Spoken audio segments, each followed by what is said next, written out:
hello, and welcome to Can We Talk? You know, we do these every so often, Time Squad. Every so often we do a Can We Talk? First of all, let me get this camera back because listen, y'all, I'm dealing with a shaving issue today. I had some, you know what I'm saying, some ingrown hairs. And I want the camera directly. Okay, pull that back a little bit. Yeah, we don't need to see too close on Mother today. All right. Yes. Hey, everybody. Thank y'all for coming by. Beautiful Lady MS. Shauna DeBose, Mocha drop. Hey, Mocha.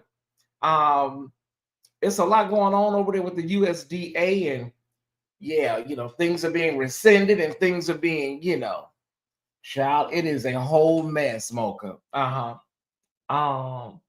CC Kirby, everybody, thank y'all. Hey, Stephanie, let's do that right now, y'all, if we can. Let's hit the like button.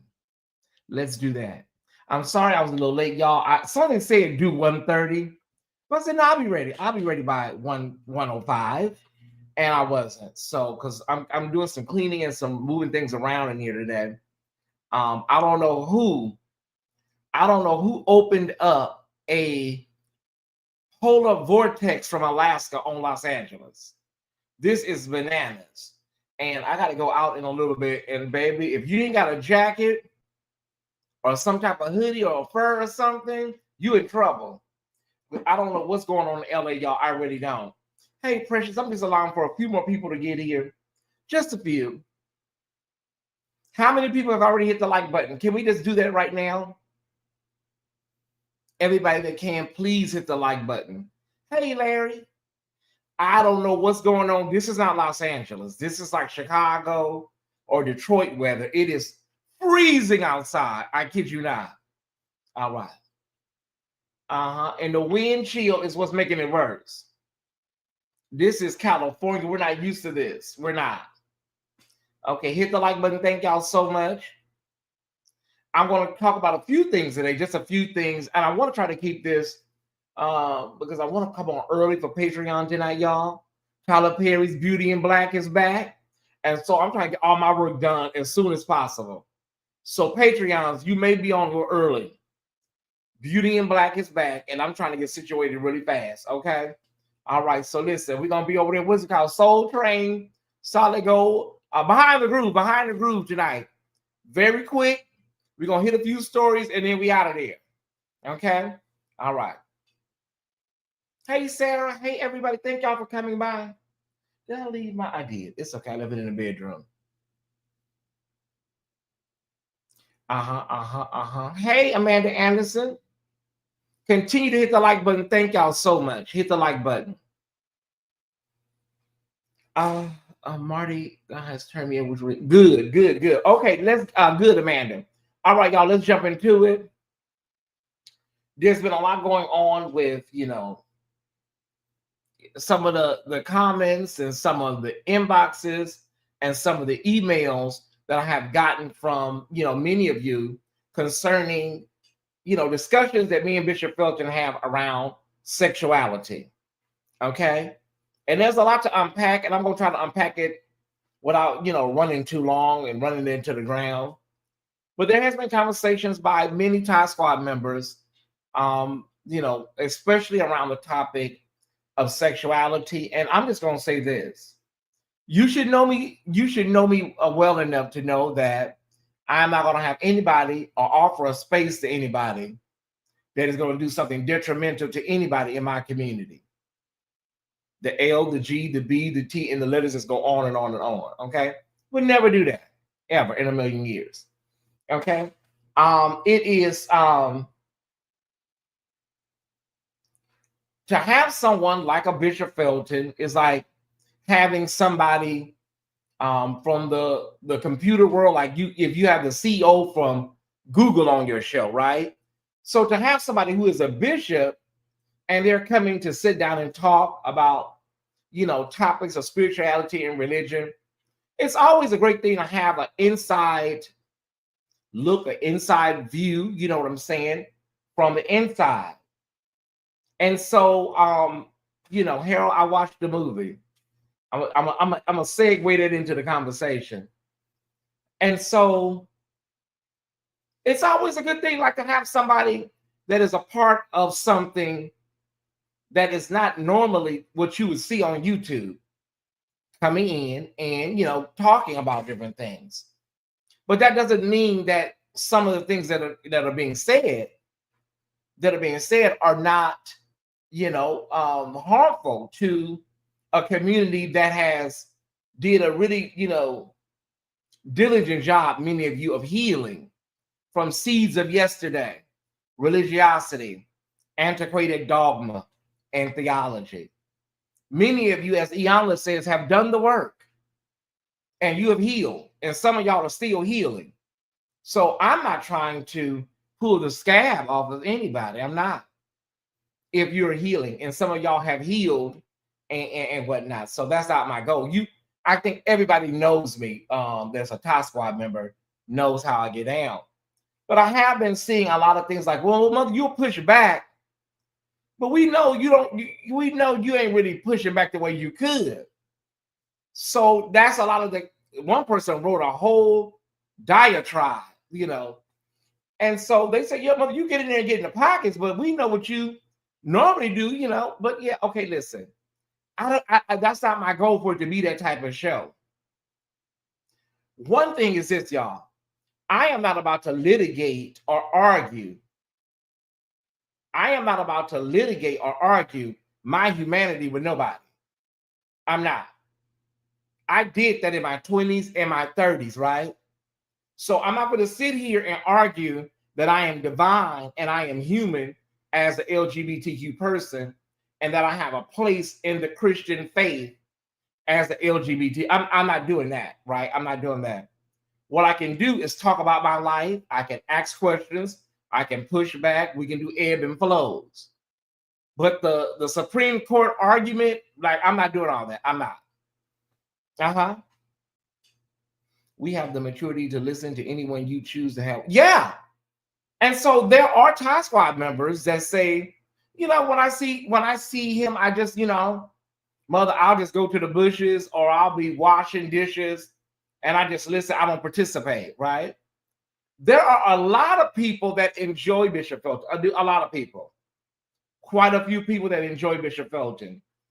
There are a lot of people that disagree with him, although they enjoy his banter. So it's nuanced, y'all. It's not everything in one ball, right? So, everybody has a feeling. I can show you right now. Let's do a little something right here. How many people enjoy Bishop Felton? How many people enjoy but disagree with some of the things? And how many people say, I don't, because of who I am, I can't, because of my life, my journey, some of the things are antithetical to my humanity. I can't get into it. How many people enjoy? How many people enjoy, but I disagree with some of the stuff? And how many people say, well, no, I can't get into it. Everything is antithetical to what I believe. You can see in the chat right now when people start answering, that, this is what it is. It's a cross section of everybody. So Arvell says, I enjoy, That's the thing. That is so key, Arvell. Okay. I enjoy, I think it's normal not to agree on everything. Okay. Okay. All right. Well, see, you see what I'm saying? Enjoy and disagree. Okay. Okay. All right. So I'm just letting y'all see there's a cross section of a little bit of everybody. What did Kirby say? Hold on one second.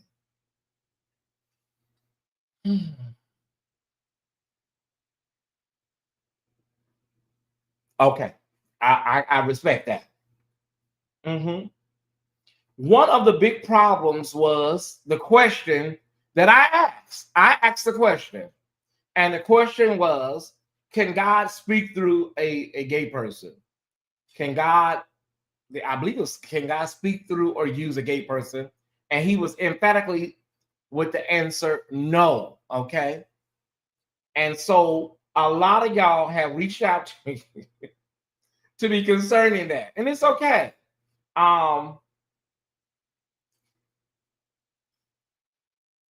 Here is the deal. Here is the deal.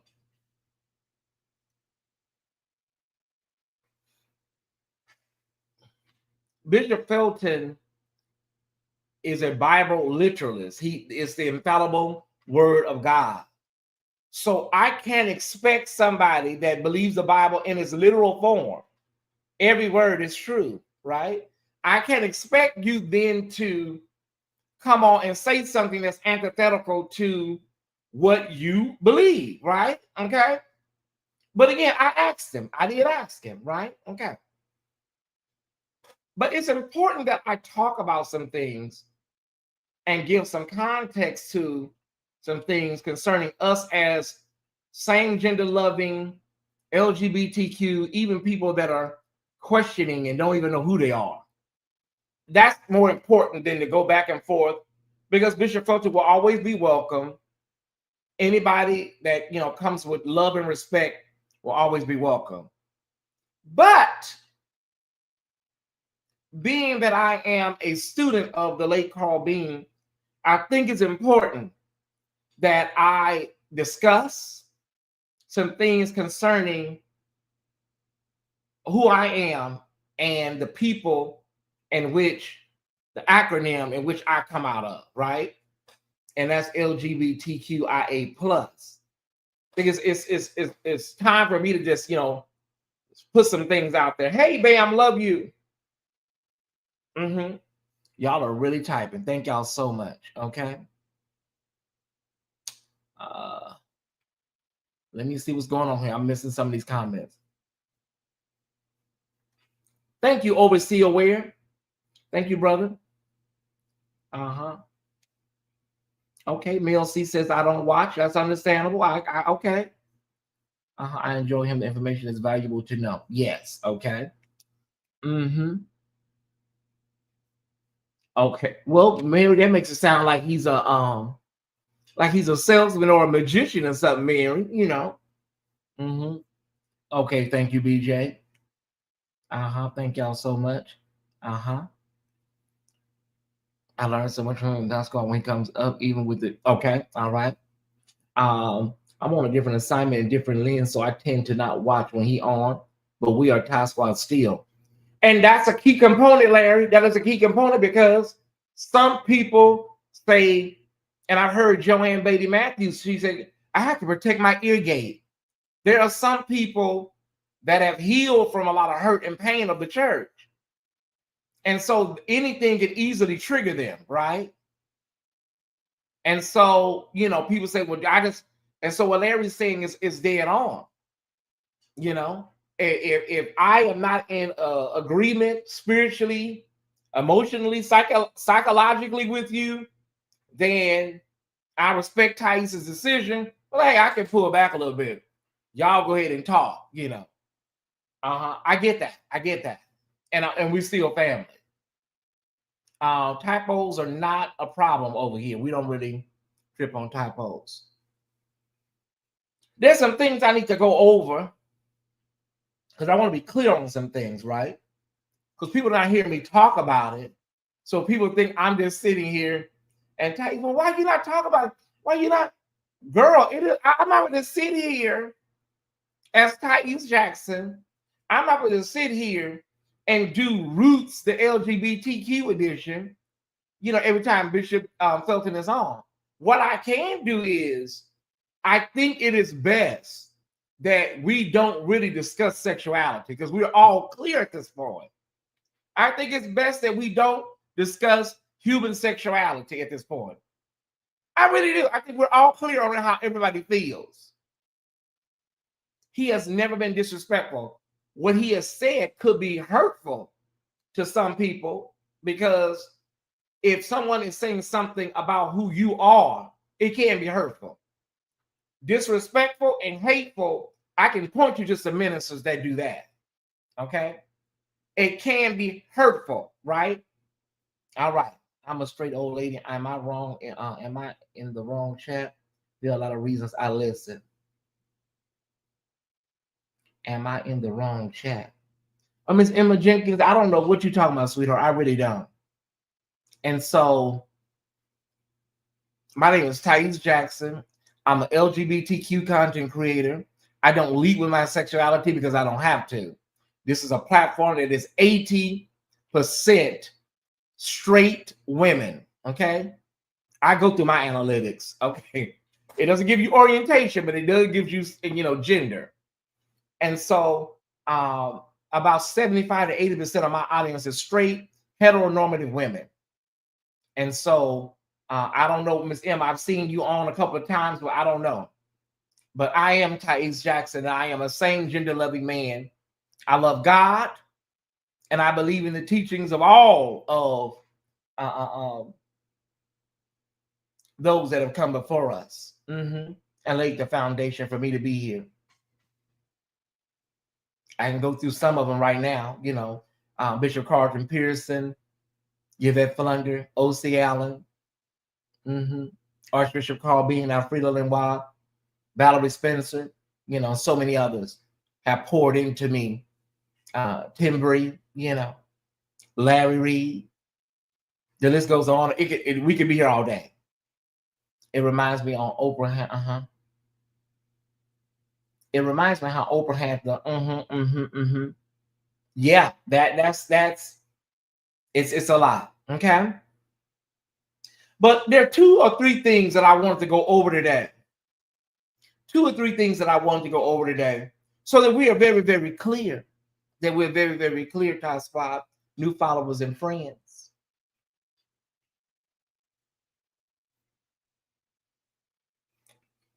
Pose is a great show to watch. If you want to know some things, Pose is a great show to watch. There's also a documentary. Oh my God, what is the name of it? It would be a really great viewing. Boise documentary. It was about Boise, Idaho. Man, I tell you, that was a good one. There it is. Thank you, Jesus.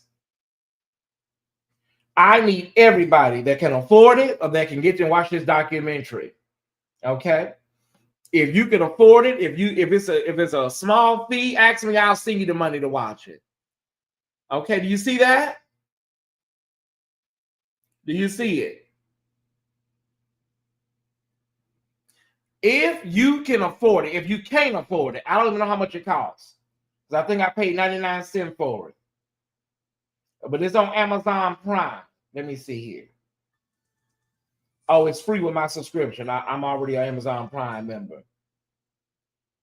I need everybody that can to watch The Fall of 1955. Okay? And I need you to sit there, and I need you to just let it, All right, there we go. Y'all got it? All right. The fall of 19 or the fall of 55. Of course, Larry, I'm an Aquarius. Ain't nobody go just, you know what I'm saying? You already know, Larry, because ain't nobody go come on Larry Reed live. Because I didn't see you like, wait a minute, hold up, baby. Wait. What we doing here? I've seen it. So but Pose is a great show, y'all. The Fall of 55. They also have one on Hulu called Pride, right? And let me just tell y'all, a lot of this stuff is, except Pose, is told through a white lens, okay? A white patriarchal lens, but the information is still the information, okay? All right. But the first thing I want to talk about is why we have gay affirming ministries in churches. Why we have gay affirming ministries in churches. They are a direct result of people being put out, cast aside, and wanting to commune with God, and there was nothing for them. Now, some of y'all may not know this, but after Matthew Shepard was lynched, basically, there was a lot of gay affirming ministries that came out after that. There were many before that, like my church, Unity Fellowship. But after Matthew Shepard was basically lynched in Wyoming, a lot of gay affirming ministries, even people just meeting in their living rooms, y'all, people wanted to commune with each other and find, solace. But at the core of it is safe spaces were needed for people that were same-sex attracted. It was, and don't email me, but it was kind of like a stop on the Underground Railroad during this continuum of liberation and freedom, right? People don't email me. I'm not trying to attach it because I know how people feel about that. All right. But it was like that. People needed somewhere to go to be safe and to also commune with God. Okay? Are y'all with me? I came to teach today. I really did. This was not to buck the system. This was not to give a middle finger because people did not want to hear the truth according to people, their truth, the truth. This was a need. The same way HBCUs came out of the segregation and the marginalization of people during the education process with our people. Whenever we are removed from something, denied something, we have the right to create our own. Okay, but it's not like, oh, I don't want to hear what you got to say. I'm giving you the middle finger. And so I'm out of here. And let me do this disclaimer. Just because it's a gay affirming ministry does not mean that it is perfection. It does not mean that it's paradise because it's a gay affirming ministry. It does not. What it means is there was a need and somebody said, let's fill it. And sometimes you can be in a gay affirming ministry and you're sitting there and it feels like the church, that you came out of, the traditional church. And the reason it feels like that is whoever the leader was didn't heal and get free from all of the dogma and stuff they were going through and decided to start a ministry. So that's why you be sitting up in there like, this feels very familiar. Okay, so I'm not saying that all gay affirming ministries are, you know what I'm saying, Paradise Island that you saw on Wonder Woman. But if you put people out and tell them you can't live that life in here, and you gotta go, and you gotta, you can't be in here, exposing our children to this. The question is, what do you expect them to do? They have to find places to commune and be with God because so many gay people, moving to my next point, we are not sitting around having Roman orgies all day. There are segments of promiscuity in every demographic. There are segments of promiscuity in the straight community and every other, demographic you can think of. Okay, we are not, freaks. There are gay people that are very, very churchy. They love God. Many of us were raised in the church. And so when we were turned away from it, we then went and found our own way to create community, to praise God, the God of our understanding. So we're not all day long sitting around freaking with each other and running in and out of nightclubs all night. We're not. There is a segment of our community that has extrapolated themselves from the mainstream religious process. And they doing their thing. But there is a segment of us also that's not what we do. That's not what we're about. Okay? All right, I want to be clear on that. And so there's this thing about gay people where you can't be gay and you can't be gay and have a connection to God. Here is the problem that people must understand. I've never been in seminary. I don't have multiple degrees. I'm not even a high school graduate. I'm not. I've had some college. I don't have degrees. I have multiple degrees in this life that God gave me, though. I have a doctorate in this life. But here's what people must understand, y'all, and we need to be very clear on this.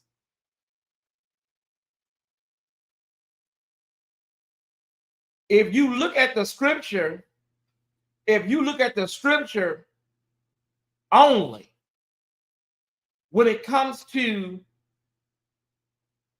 God's love for people, God's love for humanity, God's love for his creation, if you're only basing your understanding solely on scripture, then you are doing yourself a disservice. You really are. Because you cannot tell somebody that God created them and you are fearfully and wonderfully made. And because they are LGBTQ, somehow a lot of that has been extrapolated because you are living in your sinful nature. And that somehow, because you are LGBTQ, that God doesn't hear you, God doesn't operate through you outside of maybe helping somebody feel good or laugh or entertain somebody. It's either or. It's really either or. And that should go across the board for everybody, right? Not just gay people. Because I know some straight folks that are mean and deceitful and angry as junkyard dogs. And they will operate in church, in ministry, and you are saying that that person is hearing from God.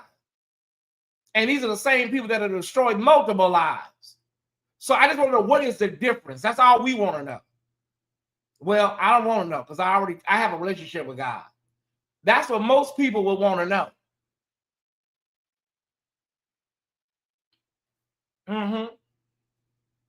That's why I can't get with the rhetoric of, okay, all right, Joanne. You have to understand the stance when people are dealing with the Bible says something and they take it literal. It works for you. Listen to me good. It works for you if you're not a part of any of the marginalized communities that the Bible preaches against. We could all go home right there. If you're on the other side of religiosity and bibliolatry, it works for you, of course. But anybody else, that's a whole situation you're dealing with. Let me go back and get a couple of comments, Tyesse. Wow. Just a couple.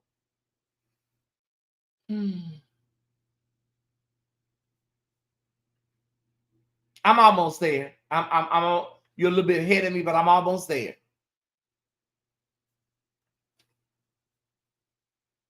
I am not. Listen. Bishop Felton believes that the word of God that is in its written form comes from God. And from a theological, a seminary perspective, he has researched all this stuff, and that's what he believes. Based on that education, that learning that he has, right? And so I can't tell you, I can't make you feel different. What I can tell you about is my life and my understanding, right? But if I tell you about my life and what I've experienced in my life, if you then take what you learn and what you know, and then tell me based on what you learned and what you know that I am wrong about how I feel and about what I experience with God, then we will always have a disconnect. Okay, we will all. That's why I say I don't think we're ever going to get anywhere. The gay, straight, church conundrum, it'll never go anywhere. I don't think it, because in order for you to get anywhere near understanding, you would first have to see that I'm divine and gay at the same time, or that I am human, anything other than perverted, debased, and abomination. You have to start there. If you can't start there, you know how when you're at the airport, it says you are here. We're not going to get to any other point in the conversation. That's why I don't feel there's a need for me to sit up here and argue with nobody, y'all. Number one, you will never see me as divine or anything, spiritually elevated because of who I am and who I'm attracted to. We will never get to be, ever get to be. We will always stay at A, because you're telling me based on your experience with religion and the Bible that that's what the Bible says and that's it. There's no interpretation. There's no type of nothing, right? Okay, so we're not going to get to B. So there's no need for me to argue, y'all. That's my whole point. I'm just talking to y'all, okay? I play a dumb blonde on Thursday nights, everybody. All right. On NBC. All right. What really is almost galling, very amazing to me, Ty Squad, is that gay folks are some of the architects and pillars of the Black church, along with women. One more time. Black gay folks and women are some of the architects and pillars of the Black church. You would not know that because society, whoever, Hollywood, they have done a piss poor job at chronicling our experiences. I saw the Henry Louis Gates special called Church, and I think they had like an 8-minute segment on, gay folks, maybe 10 minutes tops. Brilliant documentary, brilliant. They talked about James Cleveland. They talked about Sylvester being molested. They talked about Walter Hawkins in Oakland, Love Alive. Let's move on. But we have done a really piss poor job, y'all, at chronicling what Black gay folks have meant for the church.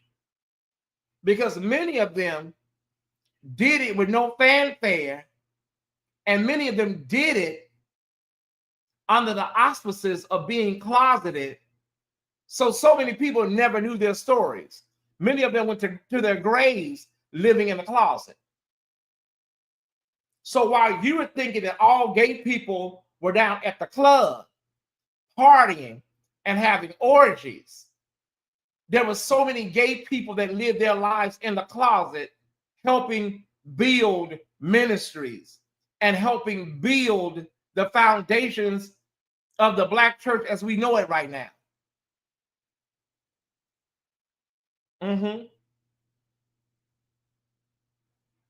All right. And when it comes to gospel music, like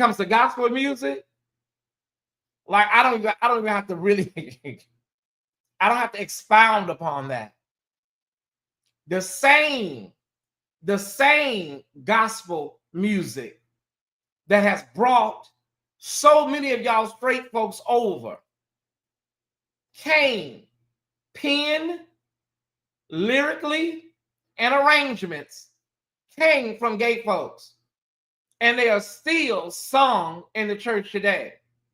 So when you tell me that God cannot use a gay person, God cannot speak through a gay person, the Holy Spirit cannot speak through a gay person, the Holy Spirit cannot use a gay person, I believe that that is an outright lie.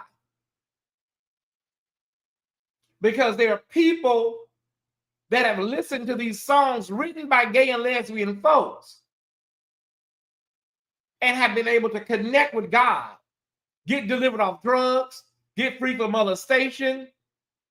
So there's something, I've always said that there's somebody got something wrong. There's a kink in the system. Something y'all read or researched, something is off. And we will understand it better by and by. Of course we will. But I'm just saying, you can't tell me that God does not work through gay folks. The Holy Spirit does not work through gay folks. And gay folks have given us some of the pillars of spirituality, music, and everything else in between. And I said it already. A lot of people are sitting under gay men right now. And he will hoop and he will holler, and your behind will take off running around the church. So what is it? Is it witchcraft? Is it sorcery?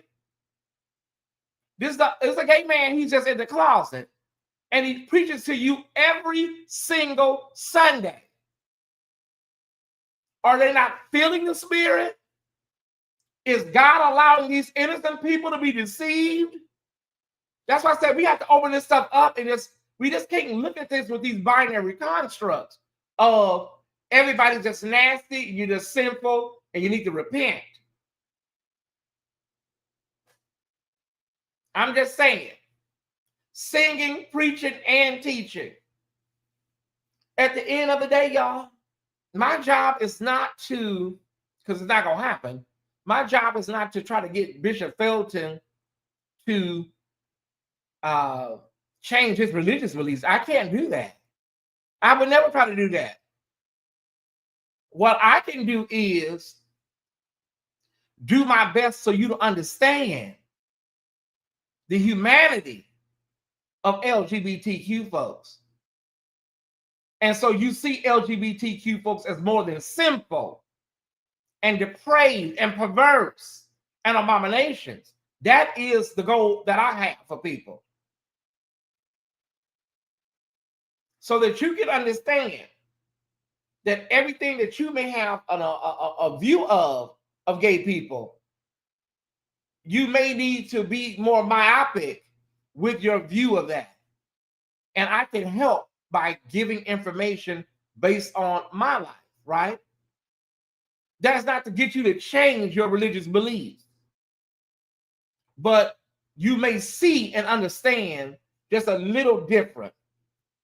And in change, that'll help you as you minister to people. Because you will change your ideology in so many ways. Not your beliefs and what your core is. But you may say, I see you a little different than what I thought. I see a little bit different now. I have experienced that as a person myself, with different races, with different people that I had schisms and biases about. And when I got a chance to know them, I just experienced that with Tyrone Blackburn. Just watching him on Larry's show and hearing him talk. So this guy, he's not, the way they describe him in these articles is crazy, it's bananas. I said, wait a minute. And I saw him on Larry's show and he was talking. I'm like, there's a really solid guy here. That's what it's all about. Okay, are we clear? Are we clear? All the email inbox people, Bishop Felton is welcome to come back, but I'm very clear. We don't have to talk about sexuality ever again in this lifetime. We are clear on how everybody feels. Well, somebody said, well, Mother, if you're cutting off the conversation, about sexuality, do you believe that there's no more room for understanding or growth for Bishop Felton? No, I believe there is understanding for Bishop Felton. I'm just not I'm tired, y'all. I'm almost 50, y'all. I've been on this journey a long time. Listen, I'm not doing no TED Talks. I'm sorry. There are people out here that you can go to and they will sit down and walk you through all that stuff. Tyesse just out there no more. I'm tired, y'all. I'm tired. I can't do it. You know, I can tell you, you know, go watch Pose, The Fall of 55, Pride on Hulu. You'll get an understanding of the people and what we've been through. And you'll see that we're not all freaks, you know. That's about the best I can do, y'all. I can't be sitting up here doing Eyes on the Prize, you know, Marsha P. Johnson edition. I can't do it, y'all. I'm sorry. Because I've been working all my life. My life has been a testament, you know, to everything that I've been through. So I've been explaining stuff and helping people all my life. I'm at a point now, child. Well, listen, I don't have it in me no more, y'all, to be out here like with a picket sign telling everybody I am human.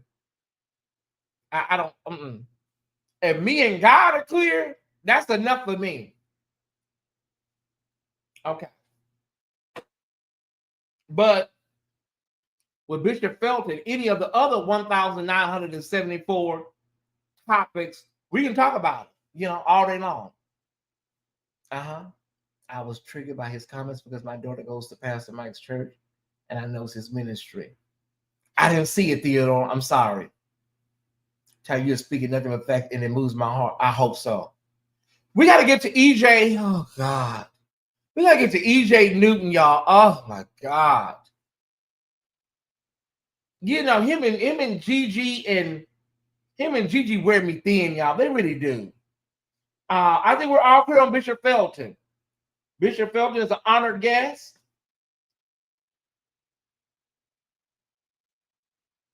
Oh, this is my brother. I sent him a cash app. Thank you, bro. I received your blessings. Definitely needed it. Thanks for keeping bro in mind. Of course. Okay, so our second part of this video, you guys, is why do people like EJ Newton, Great Grace? Drop link. I need to clarify. Okay, wait a minute. I need to clarify before I get into EJ, Clarence McClendon, and Patrick Wooden. Okay. I'm going to get into that, and then we're done. Then I'll get ready for Patreon. Let me drop the link for Larry. EJ, I got you. Give me a second. Let me get Larry facilitated. EJ, I got you, boo-boo. I got you. I don't trip. They say you watch over here. I got you. One moment. Let me get this together. Let me help Larry out. I'm going to take my time with you, EJ, today. Oh, I saw your video, EJ. You forgot to close your shades last night. And you read my super chat, EJ, so you know what I feel. All right. Hey, Larry. Hey, brother. Hey there. How you doing? Okay. What's going on? Well, I just wanted to say something, you know, because yesterday at the end. Oh, let me see. I'm gonna string this to my platform too. Hold on. Let me turn this up a little bit. Turn your mic up a little bit, Larry. It's not low, but I think mine is. Let me see. Oh no, I'm gonna see if I can string this to my platform too, because I put it on my platform. Okay, there it goes. Hold on. Yeah, I hear better now. The official Tyesse Report. Hold on. I'm trying to put it into my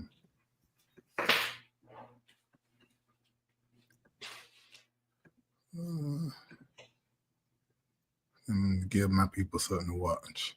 And there's a lot more. There's a lot more to the discussion, you guys, concerning the intersectionality of religion and sexuality. But listen, the Tyesse Squad, we like to hit it and quit it.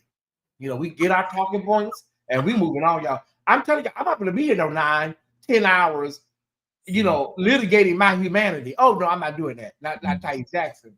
And I think, Tyesse, that was the thing that I think, and I sort of understand from watching, being a Task Squad member and watching your platform, it sort of puts me in a position that people are in when they watch my platform.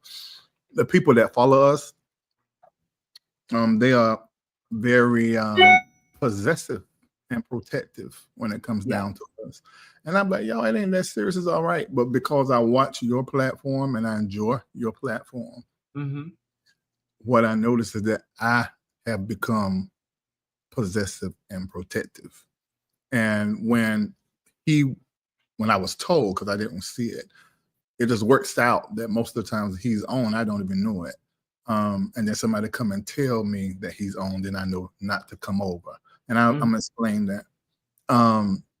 But I think it was me being overprotected and some own personal things that when I heard that he said what he said this last time, but I heard him say something prior to that. And I was like, okay, we're not even nowhere in the same world. Our audience is not the same audience. What we've been called to do is not the same. But I still enjoy relationship with people like that. But we just don't have those type of conversations. When I was told this last time, and I was live yesterday, and I said this at the end of my show, I said, well, I don't dislike Bishop Felton. I said, I just don't like that he said what he say concerning same gender loving people and sitting beside Tyesse. I think that's disrespectful. Then at the end, I said, you know what? I don't like him. And so for that reason, I just connected your live to my YouTube and Facebook. Oh, thank you. I appreciate it. So that everybody can hear me say this as relates to what I said yesterday on my live, because I need to fix that. Okay, and let me say this, Larry. This video was not in response to what you said yesterday. This video is in response to, I can show you the inboxes, the countless inboxes of emails that people, whenever there's a discussion concerning sexuality from my community, it's like, Tyesse, this is, hurtful stuff. And like, so this is not in response to what you said. This is in response to so many people, that feel a certain type of way about gay folks, LGBTQ folks, and many of us have healed from the church. And so sometimes it may feel like a scab is being removed, or, people have got to the point now where they're like, well, I'm in a better place, Tyesse. And when I see stuff and I watch stuff, then it feels like, well, I'm going back to some of them old wounds. So I'm mindful of that. And so I wanted to speak to it today. But it's not a response, because you have your right to feel the way you feel about somebody that you're experiencing in a virtual space. Yeah. I can't dictate to my followers or nobody how they feel about somebody they're watching that I platform. Yeah. I can't tell you, well, you gotta like it. No, you don't have to. Yeah. I'm sorry for interrupting. I know you didn't interrupt me. I didn't think that your live was about my comment. I felt that it was because of what you're hearing back from your community. But I said to my community, who a small part watch you faithfully. So I wanted to say it to you on your platform. And like I said, I just connected it to my platform so that everybody hear me say that what I said yesterday about Bishop Felton, me saying I don't like him, I need to explain it. Okay. I do not like when people from the church speak negatively about women, their placement in the church, their leadership, whether they can be a bishop, an apostle, be over a man. I don't like that conversation. I don't like how they have conversations concerning gay people, gay being a sin, and gay being evil and less than human, and then always connecting it to people that are sexually inappropriate and vulgar. I don't like that either. And I began to talk about Bishop Felton And I said, it's not that I don't like them, but then by the end of the statement, I said, I don't like them. Let me explain that. Okay. I don't like people who take the Bible literally and then try to force feed it to everybody else. Not saying he did that. Okay. So, but from what I heard he said, and the times I was in the chat and heard what he said, it made me not like to listen to him. So when he's on your platform, I don't watch. I click off. I can sit there and have the conversation, but it's difficult for me to sit there and not say anything. And being that I am sapiosexual, meaning that I really connect with the conversation, the word of the intellect and knowledge, when he loses, and understand what I'm saying, because this is going to be taken wrong. Take your time, Larry. He loses, I lose attraction for him. So that's what I Okay. meant. Said I don't like him, because I lose attraction for someone when I realize that our quest and respect for history and knowledge is not the same and held in an unbiased place.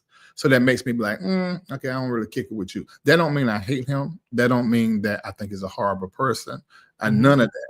It's just hearing out one side of your mouth something from the Lord, then the next moment hearing something that you're saying that is anti-Lord, anti-God, speaking for God, but the next thing you're saying a gay person can't hear from God. That's a lot for me to sit with. That does not mean that I think he's a horrible man. So when I said I didn't like him, it was more so I don't like what he represents in my world of work. He represents the kind of person that I'm trying to protect: women, gay people, and anybody who has any difference that the Bible doesn't back up those people. So that's what that was. It wasn't, I hope it wasn't taken malicious and evil in heart. It was me doing my show, being funny, but at the same time, I felt like I needed to explain what I meant by I didn't like him. Okay. And so the response that I came on today to respond to was specifically a lot of people had feedback, Larry, about I asked the question, can God talk through a gay person, or speak through a LGBTQ person? And Bishop Felton said emphatically no. And so a lot of people, push back on that, because a lot of people say, wait a minute, hold up. We have seen God speak through anybody and anything, any object. You could be at the beach and see something crawling on the beach, Larry, and feel God, and God can speak to you through nature, anything. Absolutely. But I think it's because people see LGBTQ people as very sinful or whatever. They just don't feel that God can operate in the vessel that is also same-sex attracted. And I understand that is, based on his biblical beliefs, and so. And ain't nothing wrong with I can't make him feel different, but I think a lot of people wanted me to really push back harder. But like, how can I make somebody that is a theologian change his stance when he believes that God is not can operate in a gay person? But where does he get that from? What is there a scripture that he's standing on? Well, we didn't expound upon. We didn't really go there. We didn't expound upon it any further. But typically, when I'm talking to a Bible literalist, I want to hold them responsible the same way they like to hold us who's deconstructing. They like to hold us responsible what the Bible say. What the Bible say. Well, where in the Bible does it say that God cannot speak through explicitly now? The God cannot speak through a gay person. And let's classify the gay person as a sinner. So where in the Bible does it say, I want somebody to find it, that God is not going to speak through a sinner or a gay person? Explicitly, not implicitly. And even the scriptures you're going to pull that imply that in their proper context is not going to fit your narrative. So where is that at? I mean, if we're gonna just take the Bible literally, where is that at literally? Where it says a gay person can't speak for God and God can't talk to them. Where did it? I don't know of a specific reference in the scripture, Larry. No, I don't know any. One. But I'm sure that there is a scripture that the clergy use that can kind of bring it back that way. I'm pretty sure of it. That's they use the scripture to imply that. Okay. I'm sorry to eat, but I got to eat. I'm hungry. I already know. Well, there was a female pastor. I'm not going to say her name because we're sharing platforms right now. But there was a female pastor years ago on KJLH. You can say her name. Okay, not the singer, but it was Beverly Bam Crawford. Okay, Beverly Bam Crawford. She's a minister. I know what it is, and she's over here by me. And she was on KJLH, and every Sunday, I don't know what was going on during that era, Larry, but every Sunday on KJLH on the talk shows, they would be talking about gay folks in the church, and it's like every Sunday it was a topic on various shows on KJLH, and she was talking about homosexuality and stuff, and then she said she didn't agree with the lifestyle, she didn't agree with homosexuality. She said, but I don't hate nobody because it was a lesbian woman that brought me to Christ. And so I'm like, do these people hear that? Did she said it was a lesbian woman that brought her to Christ, but she don't. So it's so many things sometimes it's really antithetical. Like people believe gay folks can do this, they believe they can do that, but then there's always some type of cutoff, Larry, if you know what I mean. Well, this is where it stops, so it's a lot.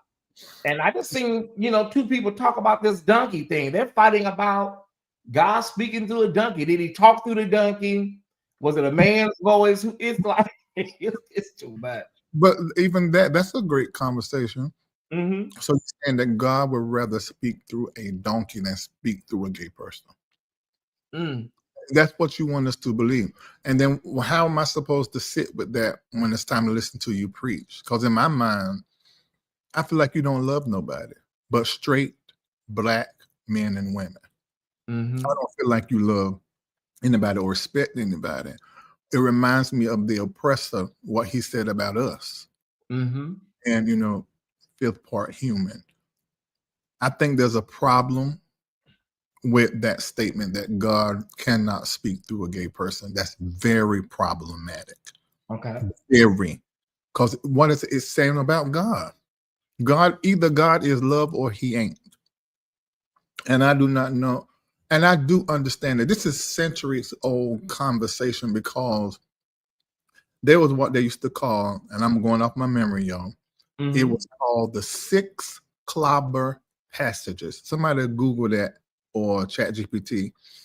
That was always used before 1611 or ever since 1611, possibly before, to explain why homosexuality is wrong. And they would take these 6 passages of scripture and they would interpret that they mean that God hates homosexuality. Well, people begin to get smarter and they say these clobber passages aren't even talking about homosexuals explicitly. Y'all sort of playing with this text. So then in 1946, this is where it began. In 1946, they began to make some changes to the Bible like they have done over and over and over and over and over again. And one of the changes was a scripture in the New Testament that in our Bibles right now, it has the word homosexual. Depending on what version you have, but basically it implies that. But it's a mistranslation of the word malakoi. And there's a second word that I can't think of, but that ends in tight. Let me see if I can find it, because I don't want to say that and then everybody not sure on what I'm talking about. But when they interpreted the word, it was improper The word is, here we go, malakoi, malakoi, and arsenokotai. And this is how you spell it, arsenokoitai.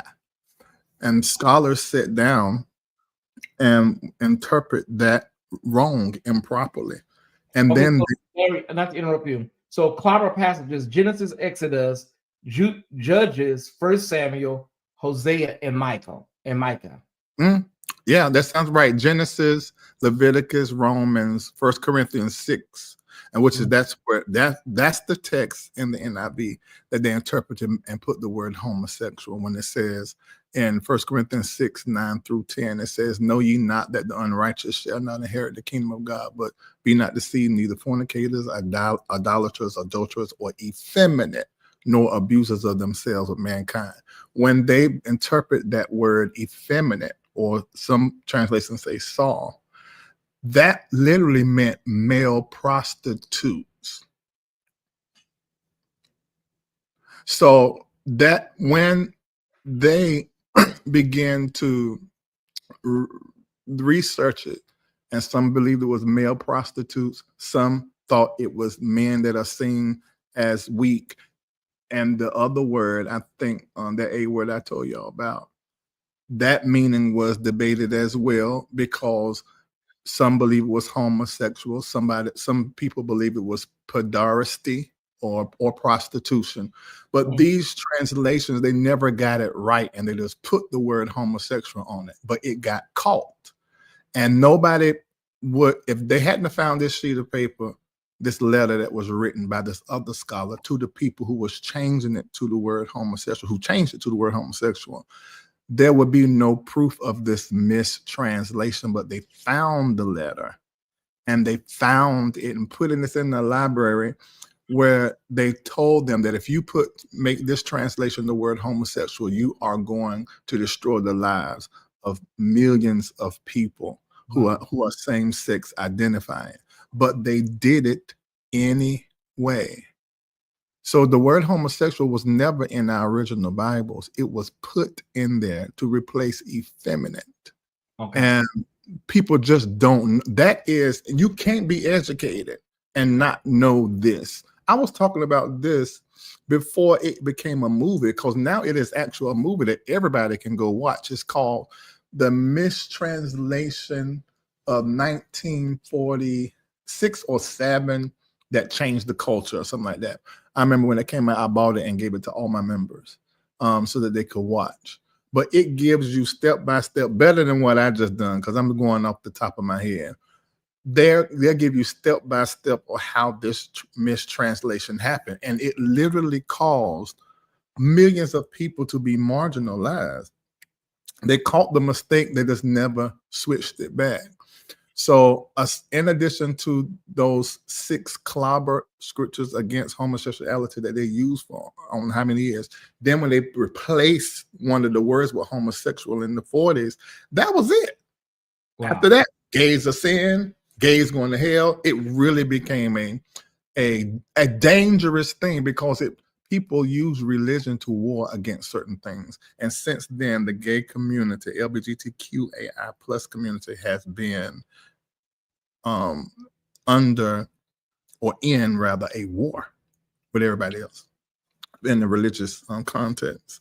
So that for me, because I'm very clear on that, before I was able to articulate it the way that I'm halfway doing now, because I am eating.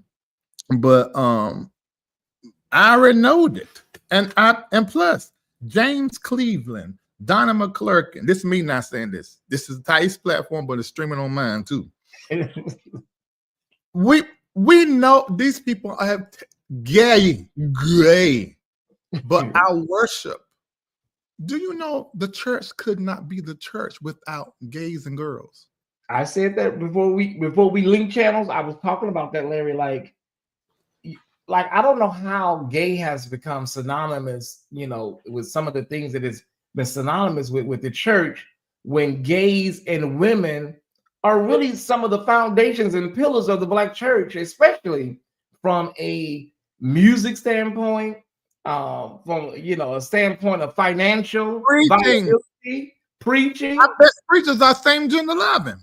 So it is bananas. But at some point, we're gonna have to have a major conversation. If not, we're never going to get to a place where people can at least understand some of the semantics of this. Like, I don't know if it's going to work, Larry. Like, do we need to have a United Nations level conversation around sexuality and religion and spirituality?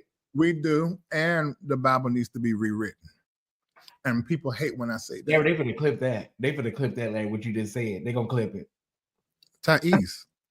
They clip it. It's been rewritten 159,000 times. One more time ain't gonna hurt nobody. They're gonna clip it. You just went viral. Well, one more time it been written. That ain't gonna hurt nothing.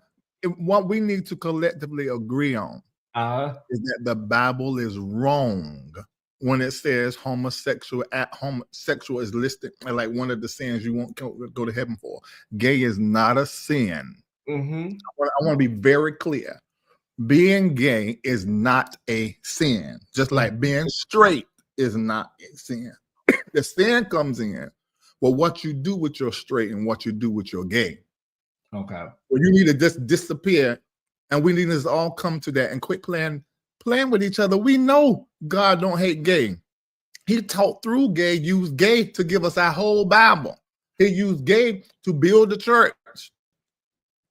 Queen James was gay, and you preaching out that gay book every Sunday. So let's just quit it. It's not true. Okay, it's just not true. Okay, so Larry, let's dismantle that and break that down just a little bit.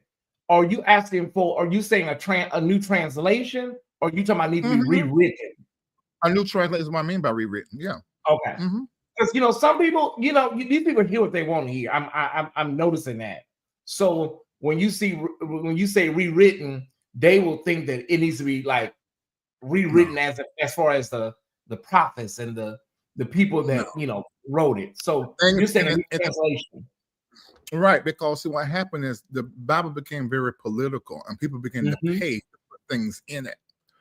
So with that being said, this book has literally been manipulated by men for the purpose of patriarchy, power, politics, prosperity. Yes. So that needs to be undone. Take all it out. And we know the parts that was changed over the years. Take all that out. Leave that, even the borrowed part from African spirituality and Greek mythology. You can leave that in there because we ain't taking none of that literal. We read those stories and preach from those and pour the life lesson out of them. Don't none of us take those scriptures literally. We do not. If that's the case, none of us will be eating burgers because that is a sin according to the text. So it needs to be rewritten, meaning updated, evolved, and it also needs to be, in fact, you didn't got to update and evolve it. What you can do is just take everything out of it that was put in there for the purposes of patriarchy, politics, money, control of women, control of slaves. Take all of that stuff out. Well, it ain't gonna be no Bible. It ain't gonna be no. Yes, it will. Maybe 3 pages gonna be left. Wow. No, it will. Yes, it will. That same Bible is the same Bible they used to keep all of our ancestors in slavery. And y'all think is infallible? That's a joke. I said it earlier. I think it benefits anybody that is not a part of a marginalized group. You can use it to your advantage, or you can use it willingly if you're not on the other side of the dogma, right? So if I am not gay, or if I'm not a woman, if I'm not a marginalized person, then it's like a candy store, a kid in the candy store. Right. She said, Joyce Miles says the old translation says sodomites, and 1 Corinthians 6:9. Do you know what? Right. It depends on the trend. This is how come I say what I say here. Let's just do it again. Let's just do it again. Let's just do it again. Now, what's interesting, that sodomite thing, Yeah. you can be a sodomite and not gay. Yeah. But see, this is the reason why they did it the way that they did it, y'all. You cannot agree with me. That's fine. You can believe something else. That's fine. But I like to have my beliefs. I got my beliefs set up with my experiences, scientific data, historical proven fact. That's my spirituality, my Christianity is founded on those things. So my belief does play a part. Yeah. You know, but everything else is pretty factual. Well, do you mind sticking around for another segment, Larry? It depends on who it is. You ain't bringing nobody else up here. No. I'm Okay. not bringing, you know what? If Bishop Felton, if you're in the chat, you're more than welcome, to come up after Larry is on. After me, because I get off. I have to be fair as a YouTuber. Yeah. Okay. Yeah. But the next thing I was going to talk about is I was over there watching EJ Newton, and he was talking about David and Jonathan. He was doing a whole video on that, and I didn't see that part because I've already heard all those talking points. But I was lucky enough to catch the last part, Larry, and he was talking about politics and why some things with Trump he supports and some things he does not with the president. Okay. And so the topic that I had in the thumbnail is, the reason why so many clergy support the POTUS, and it's antithetical to the people that is in your church, right? The members of your church. Okay. Agreed. And so it works for you if you are anti-gay, anti-trans. Of course, he says he basically agrees with women should be able to play sports, without. Okay, a lot of people agree with that. I agree with that. Okay, so that's wonderful. But here's the deal. And I agree that there are some things that is a bridge too far. And I'm LGBTQ. But here's my thing, Larry. How are these pastors going to reconcile, Larry, when this all implodes in probably the next 6 months, and your members are going to be without Medicare, Medicaid, and housing is going to be abysmal, and food and social services and people being terminated, not only probationary people, but career people are being terminated and don't even know where they fit to go and what they fit to do. How do you, as a pastor, how are you going to preach to these people and you supported the man that has them in the situation that they're in now? You know what? Take your time, Larry. Take your time. The reality is the people in the pew makes this possible. Okay. If the people in the pew would put their money in the place and space that respects their gender identity, their belief, even their spiritual system of practice that they choose, this wouldn't be a problem. But the problem is that our people are so well programmed that we are not even going to question our leader, and we are not going to say or do anything to where they would need to give answer. We're just going to let it ride. It is a shame that any human being, it makes it worse that you're a whole pastor, that any human being will support another human being being handled improperly. I don't know what to do about that. I don't know what to. That's a problem for me. Let alone if it's your pastor, your prophet, or your preacher, or your teacher. I don't even know what to do with that. I made a conscious decision that, number one, I can fool up and have a relationship with anybody, no matter what you believe, whatever you practice, who you support, we can get along.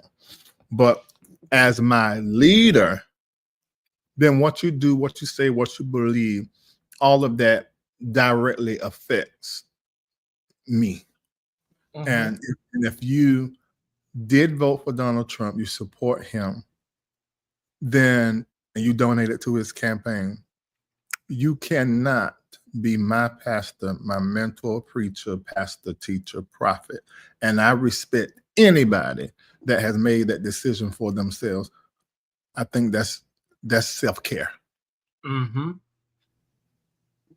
Yeah, I can't understand that. How I'm a vote, what I look like voting for Donald Trump, knowing what was said in Project 2025 and how it's going to affect my daughters, my mom, my aunts, my sisters, the members of my church that are female. There's no way in the world that I would do that. I'm not capable of doing that. Everything in me says it's improper to do. Although I knew that Trump will more than likely become the president, or the rise of Trump energy will happen, because the stars said it, because Pluto went back in the position that it was in when he was president. So I had mentioned this in April of last year. Although that happened, and it was a huge blessing for me, 2 or 3 or 4 weeks, all those weeks after he got elected, because the market just went through the roof. But that's pretty typical of any president, but especially this president, when he took office, it shot through the roof because he kept talking about crypto and Bitcoin and things of that nature. So I was really blessed, and I knew what was going to happen. So I got my blessing and pulled it out and put it in real estate. But although I was blessed by Trump winning and his rhetoric and lying, I still didn't vote for him. I voted for Kamala because she seemed to care more about humanity, although I had some problems with some of her evils, because she did have evils, because that administration was supporting and is still supporting the genocide that is happening between Israel and Palestine. So I had problems with her, but she was better than voting for Trump. So I don't understand how anybody that serves people, especially as a pastor, could vote for Trump at all. And when it comes to the moral dilemma, or, I don't know how they equivocate talking about the LGBTQ community, the pastors, and abortion, and whatever your platform is for. And then you have a man that was allegedly cheating on his pregnant wife with a porn star, been married multiple times, and is not a compulsive, but a pathological liar. They have think tanks, they have platforms that count his lies, Larry. And so it's unconscionable how they, on one hand, they are the moral police, but on the other hand, we'll just look the other way because he is moving the needle on all of our agendas that we care about. In the meantime, because he is what many consider a bait and switch con man out of Queens, right? Come on. He gives you red meat, what you need, and then he is going to do what he needs to do to protect himself and enrich himself. Come on. So, and I don't know how nobody don't see that. Like, you don't have to be a stunt queen. You don't have to be a former white collar, nothing. You don't have to be from the streets. You should be able to see that with your regular eye, that this man is out here doing the absolute most. You can see with President Musk, right? You can see that he is basically taking from marginalized people, basically. And then they're using that for a purpose to enrich themselves. So they got to take away from something. They just can't go in the kitty and just take it, and throw it in their bank account. So it has to come from somewhere. And so why not poor and marginalized people under the guise of we're trimming down the pork of government? Larry, we're at a place right now, I don't think we've ever been here in my lifetime. And so people better wake up real quick and understand that Karine Jean-Pierre was on The View the other day, and she said that we are in a 5-alarm fire, Larry, right now. And you got some people that are still thinking like, oh my God, well, we're almost there. No, we're here now. We're here. Yeah, we're here. Absolutely. Yeah. So I think, and those of you that are listening to me and Ty, that's a part of the LRL and the Ty Squad, I think I can say this and speak for all of you guys. I don't think our community has a problem with having a conversation with anybody on our platform. I just think they feel the way that they feel about certain things that those people say, and they still love both of our platforms. But I just wanted to make it really, really, really, really clear on what I was saying. EJ and Gigi, my thing with them, man, is a problem I've seen with other people. Why are y'all using spiritual talk, religious rhetoric, playing on the biases, fears of Black church goers to get likes, to get interaction, and also money, and not telling the truth that you are monetizing your moment for your own selfish gain. And you do not really care that it negatively affects the people you're talking to or the person you're talking about. In fact, if anything, you want it to negatively affect him and the people so that they would then become a part of your community, or at least leave him. Tell that truth, because we all see it on displays. We know that's what you're doing, but you're not either cognizant of it, or either you are purposefully shielding it from us and manipulating us in the moment. You're monetizing this moment for your own selfish gain. Why not tell us that? Then we might believe that the stories you're saying is the truth, but you can't point at somebody and say all wrong, when you yesterday was saying all right. That lets us know that something happened personally. Don't blame it on God, Jesus, or nothing. Something happened personally that ticks you off and you mad about it. So now you don't switch teams. Tell us that truth. That's my problem with them. They're not truth tellers at all. They are not truth tellers. That's why I don't, I didn't even know, Larry, that there's a whole sector of that type of, everybody's a witch and a warlock. Once I started watching a couple of their videos, all the videos start coming up in my timeline. I was like, what is this? Like, most of them are Africans. Most of them, like, yeah, and Black. All of them probably Black. Yeah, like, they have, and then they put, Prophet Lowy and others, on the thumbnail, and they are really cashing in on this kind of stuff. Yeah, they put me. There's a guy, Philip. Hold on, that was his name, Philip Mitchell, the guy that was crying about money, and then somebody gave him some money. Okay. You remember him, the Black guy? He got out there crying about something about their church, and then somebody gave him money. The church got the 2819 church. And what the hell? What the hell is that? Why is they church numbers? I think 2819 is a Bible scripture. That's what the Top Squad told me. Okay. I think it's Matthew 28:19 or something. I cannot, Larry. Listen. But yeah, he was, I remember that we covered that he was crying, and then he wound up getting the money he needed. And then he said it was a miracle because, the city came around. No, that's no miracle. That's you crying online and somebody felt sorry for you and gave you the money. But this dumbass mother gets on his platform. Oh my God, this boils my grits. He got on his platform and talking about how Jesus was not a Black man. He was talking about another pastor that preached about it, and how the pastor took the persecution of Jesus and equated it to the persecution of the Black man, called all these Black men to the altar, and these folk had real breakthroughs.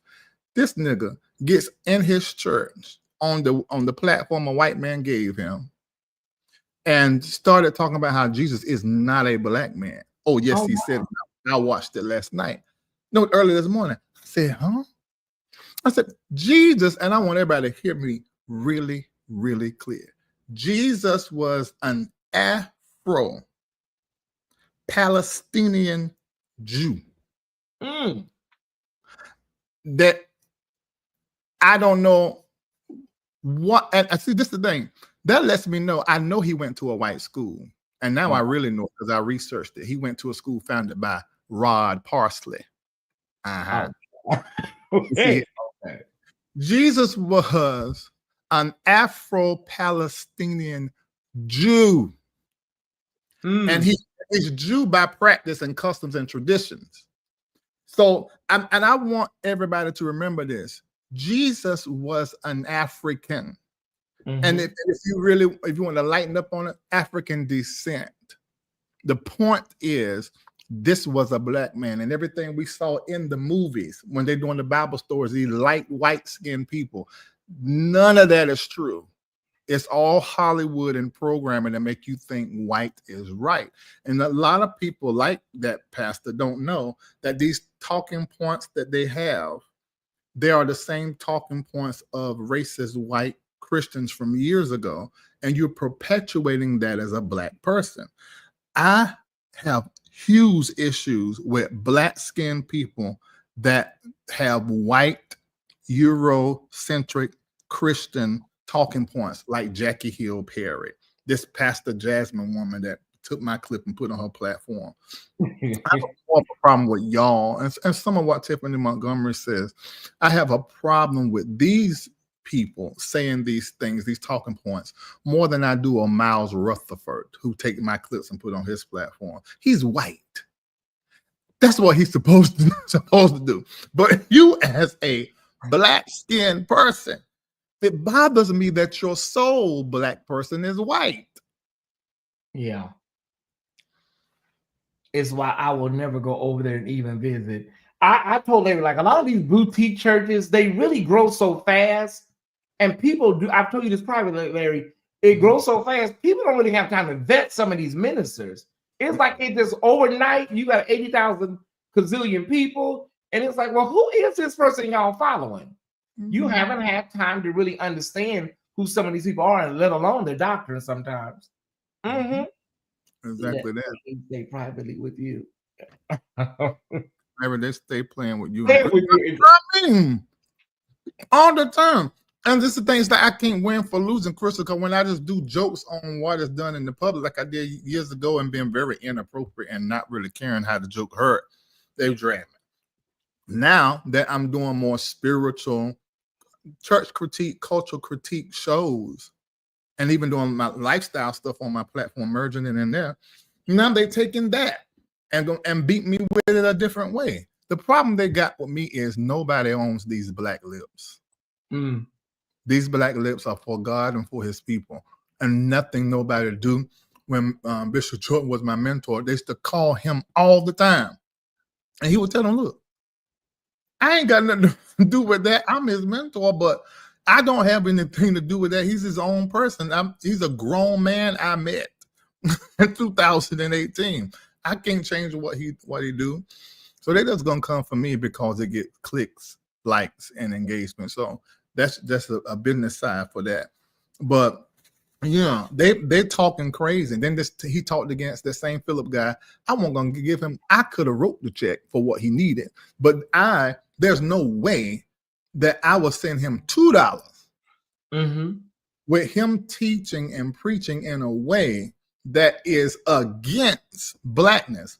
Hell no. Well, there was one pastor. The night he did the cry. One pastor gave him $250,000. They said that cry really worked. It do. It was manipulation. I mean, that works. You come out here and crying about something that happened. Watch how we give you all kind of money. That's what's gonna happen. That's just it was. They spiritualized the moment. When I saw, I said, "Oh, he don't get the money." I hadn't when I first seen that. It wasn't in seconds. I said, "He got that money." That black man crying like that. Oh yeah, somebody gonna get that money. Harold said, "Not a red cent." I just got this, Larry, from the Top Squad. The new Mary movie. They say she's a little. They got a little tan on her, just a little tan, Larry. But she. That's Mary. Yeah, this is the new Mary movie on Netflix. The Top Squad said she got just a little tan on her though. But you can still see her look like the Arabs. Yeah, they just refuse. They refuse to give Bible, any type of melanin. They're not gonna go too. They're not gonna go too dark. the money is connected to something. Either he's going to pay on the front arm. Okay, Carrie. Somebody's prophetic.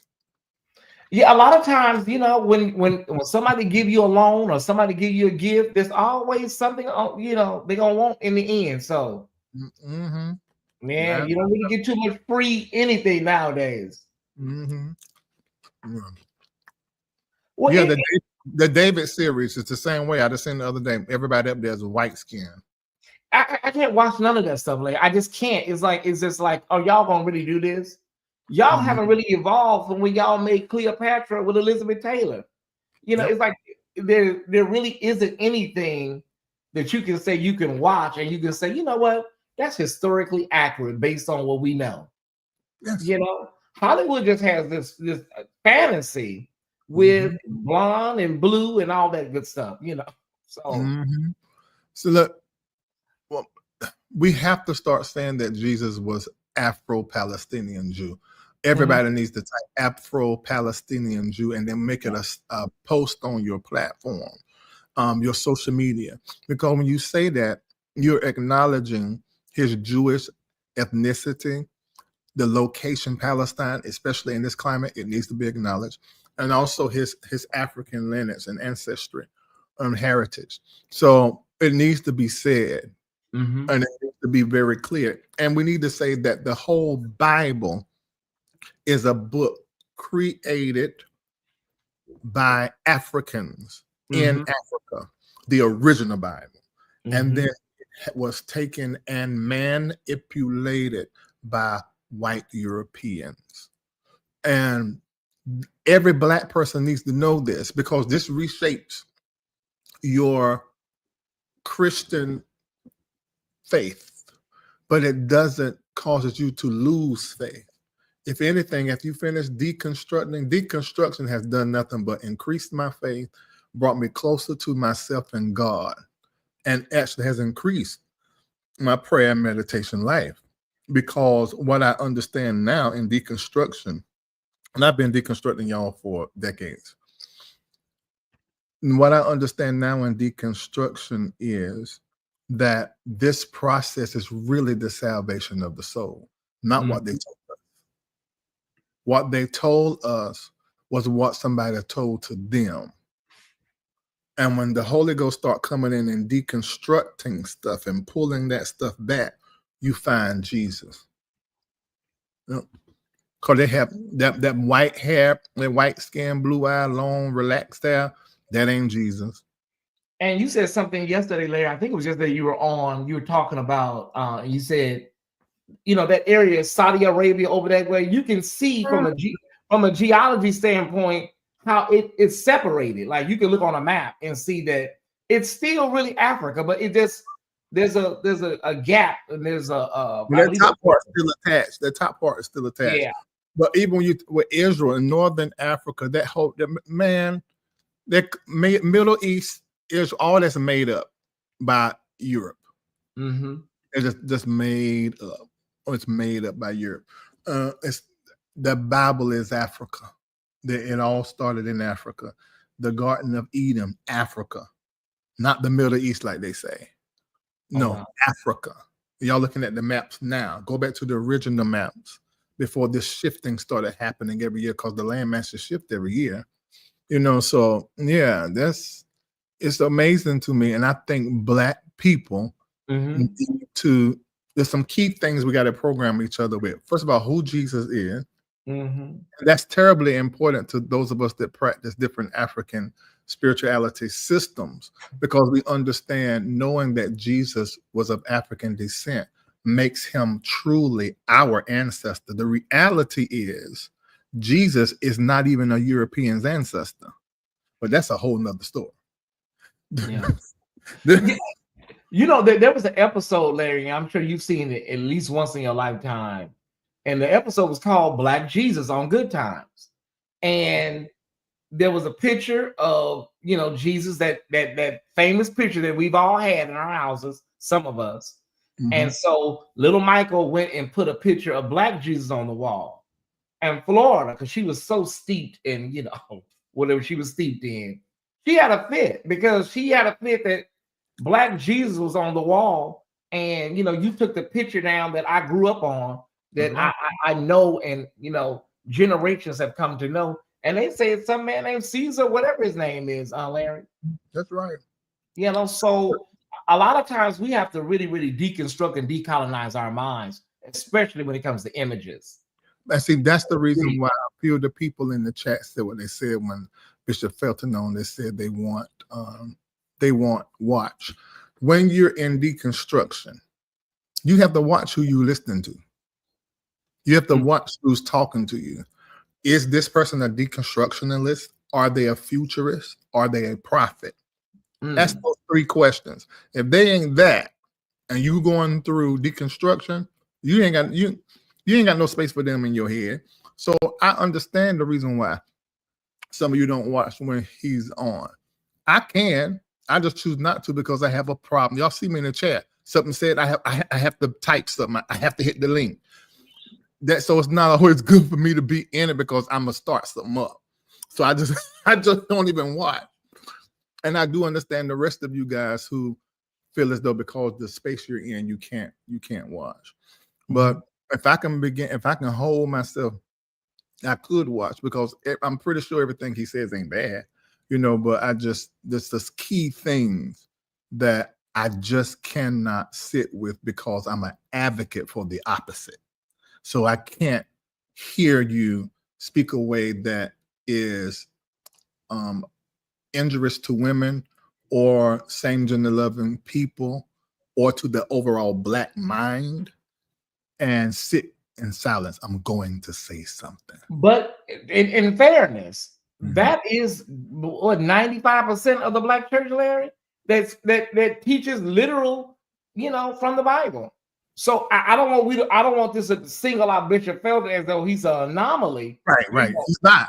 This happens every Sunday in the Black church where they preach exactly how it's written, and they are Bible literalists. Yeah, in fact, let's do it like this so don't feel like it's singling out Felton.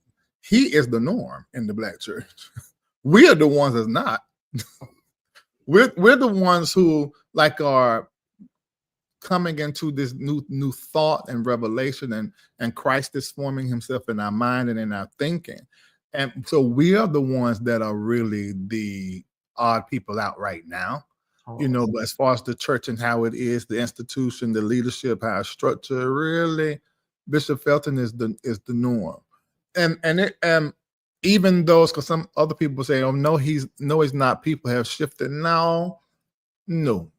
Either they are bold like Bishop Felton is and saying what he think and feel about same-gender loving and stuff like that, or they're not preaching and teaching on that, and they're preaching and teaching on other stuff, but they feel the same way Felton does. So yeah, that is something that I hope all of us can sort of unite around. Afro-Palestinian Jew is who Jesus was. And when you say that, if you want to put a little Jeremy in it, Jesus ain't even none of y'all ancestors Europeans. Because he's not even your ancestor, because Jesus is not of European descent at all. So he was an Afro-Palestinian, Middle Eastern even Jew, but definitely ain't no European in there, nowhere in there at all. He was born to a Jewish family that practiced Judaism. That's what made him Jew. So he had brown skin, dark hair, which today is Middle Eastern features. But we understand that Semitic aspect and where the roots go into, very different. It goes to Africa, does not go to Europe, where the blonde hair, blue-eyed depictions are. That comes from the Renaissance when he was painted and created. Do you know that this Jesus is an invention of a white person? And this is what Black people need to be talking and saying, so we get very clear.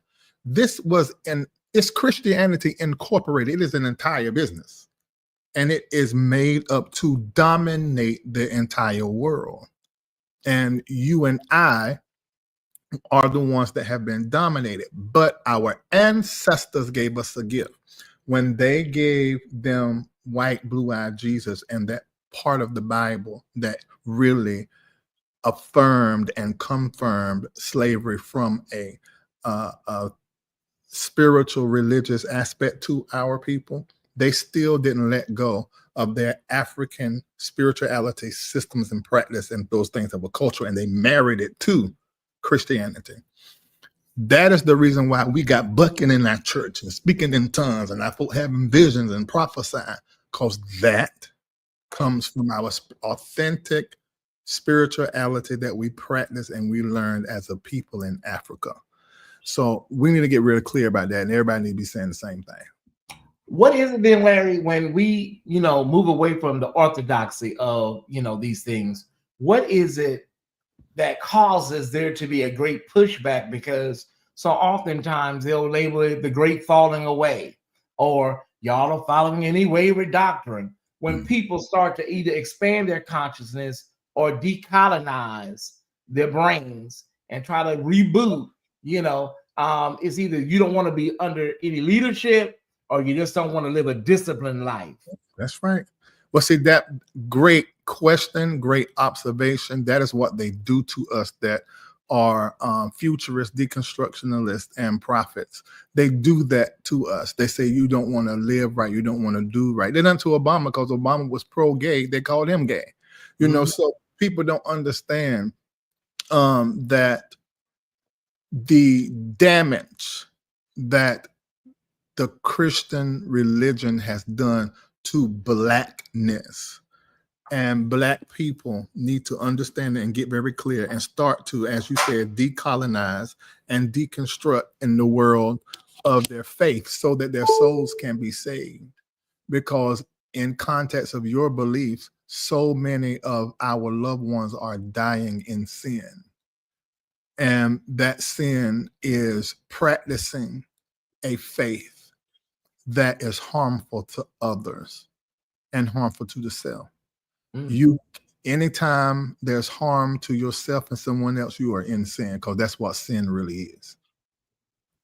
And so these people, Tyesse, when we start talking and it freeing people up from what was, they think that the freedom itself is diabolical. Yeah. That lets you know that we're dealing with a slave mentality that is in our Christianity focused on Black bodies. Because when we start talking freedom, they call it demonic. Can we just tell the truth? Our folk like to be told what to do. They like to be oppressed and they like to be controlled. And that feels like holiness. It feels like master love me. Yeah, that's a problem. Everything from astrology to sage can be weaponized. If you put too much stock into it, crystals, all of that. All of that. Let's set all your apostolic to the bone. There shall be light in the evening time. The way to glory you will surely find. It's through the waterway. Yeah, that's if you're apostolic, you know that song. And I'm PAW, so it's more like I love. Oh, come on, time of that run. I love the Lord. They just everything was a moan, like everything was a moan at the end, so PAW is really a different. Oh, but that's apostolic though. Y'all baptized in Jesus' name. Yeah. We both apostolic. Okay. Well, both apostolic, both Aquarius. Okay. Yeah. Now. Yeah, it's a whole journey for us to, get from where we came from and get to another side of that and have some type of semblance of our right mind.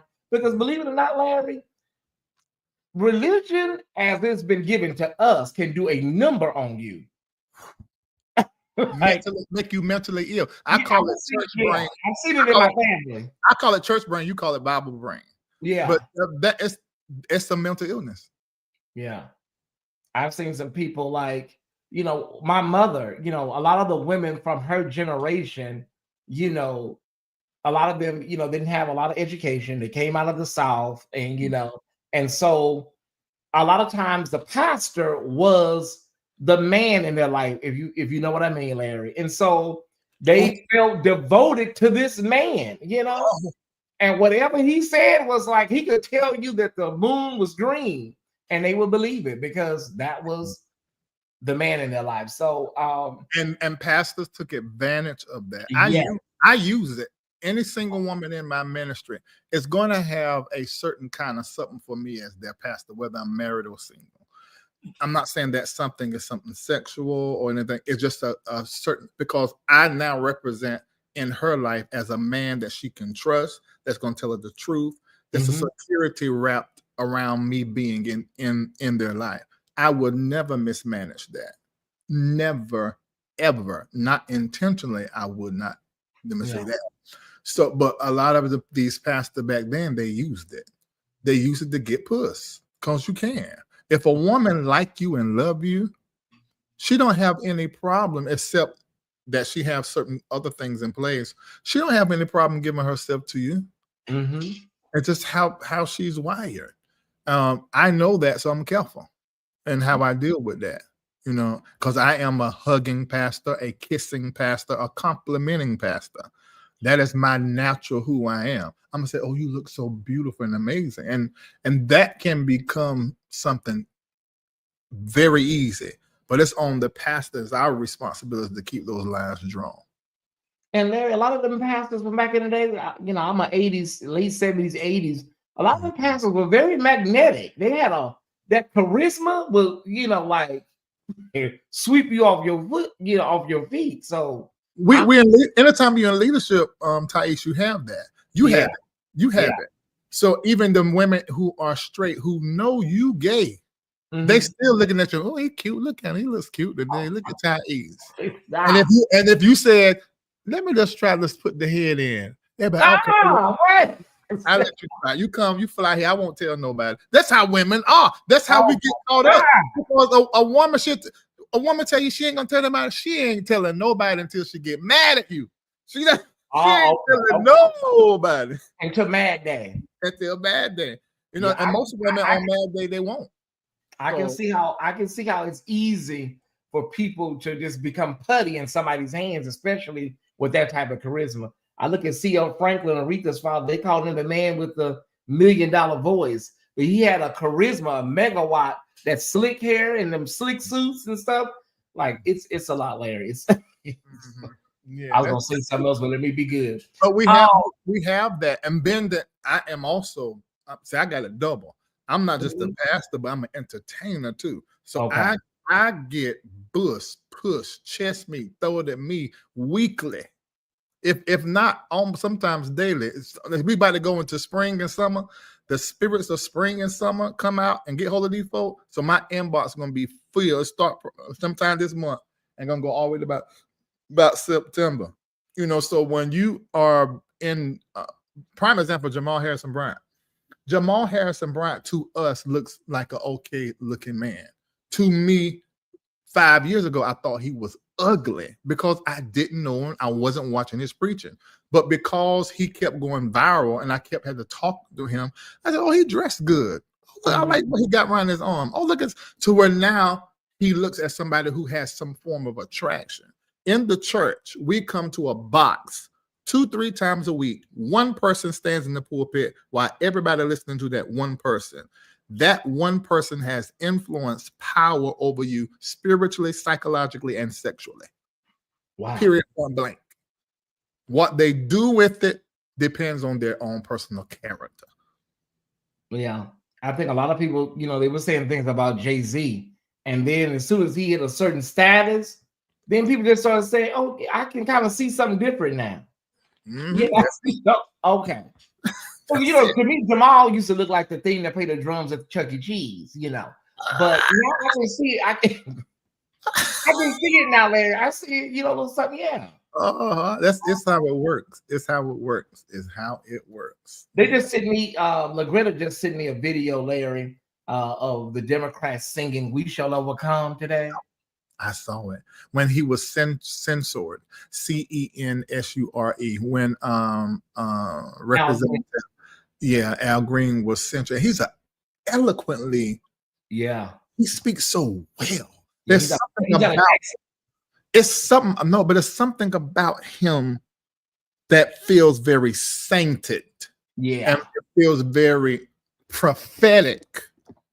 And this is why I took that picture when his cane was pointing. I put it in there and said, this is a great picture of the prophet's responsibility. The prophet is supposed to speak truth to power. And he accepted, he knew he was out of order, so he accepted the censure. But the reality is more people should have been speaking up. It is not time to deal with these things that are civilly, that you need to be incivil, you need to be rambunctious, you need to be explosive. And I'm not using these terms to excuse any rude or harmful treatment, but you need to be so committed to speaking truth to power now and using every opportunity you can to do so. And more people should have done something, in my opinion, that would have been as show-stopping. Now, once the man speaks and says stop, you're supposed to stop, but because he kept going 2 or 3 more times, that's why he got the censor. But they could have all done something, and I'm glad to see this time they did. While he stood up there to take his censor, the Democrats began to sing, "We shall overcome." It was amazing. It was great to see. Yeah, I think that, when it happened, it would have been a real symbolic gesture if everybody would have got up and walked out with him. Like, he's one of us. And so if you didn't throw Marjorie Taylor Greene out, Lauren Boebert didn't get thrown out, Brother Wilson from North Carolina, when he said you lied to President Obama, none of these people were removed. They got to sit there. So I commend Congressman Al Green for his tenacity and his boldness, because somebody has to have a spine and speak up and say something at this point. Yeah. There was like 6 or 7 or maybe 9 Democrats that voted to have him censored. So Democrats got to do some work. They got to do some work. That's going to be problematic for them. How come nobody texted in the text thread what all of the rest of the Democrats was and said, no matter what you feel tomorrow, we need everybody to stand with Representative Al Green? So they don't. That's what we would have done. I would have texted the thread, look, we're going to fix whatever problems we got amongst each other in a meeting by ourselves. But tomorrow, we're going to stand with Al Green.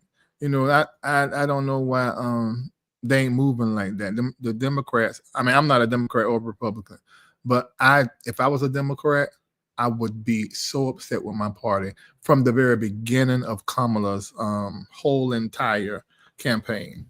I would have been upset. Well, the thing about it, Democrats have never got the memo that these people, the Republican side, they do not play nice politics. The Democrats just never got it. They don't play nice politics. They get gangster with it, and they don't care about whatever the optics are. They go all the way. Once they in, they go hard. So Trump is their man, and they're going to go hard for him and ride for him until it implodes or the wheels fall off. And so Democrats are worried about optics and how we look. And y'all got to get gangster, because I'm going to be honest with y'all, that when they go low, we go, all that stuff, we got to, put that to the side right now and get in the game. We really do. Yeah, Michelle is responsible for that. Well, she can do that. But the rest of us, when they go low, we got to go to hell. To the abyss. To the bowels, because this is not a normal political season that we're in there. It's not. This is not something we've never seen. But I appreciated you for coming on and giving your take. And it's always the GG stuff. What, they did something else new or something? No, I was talking about EJ and this. What I was speaking to today was, he said that there's some things with Trump he agree with, and then there's some things he don't agree with. And so he's able to walk between both of those worlds. When it comes to something like this with this man, Larry, you can't walk between both worlds, because first of all, you are an immigrant, and in some kind of capacity, somebody in your circle may eventually be affected by the policies of this administration.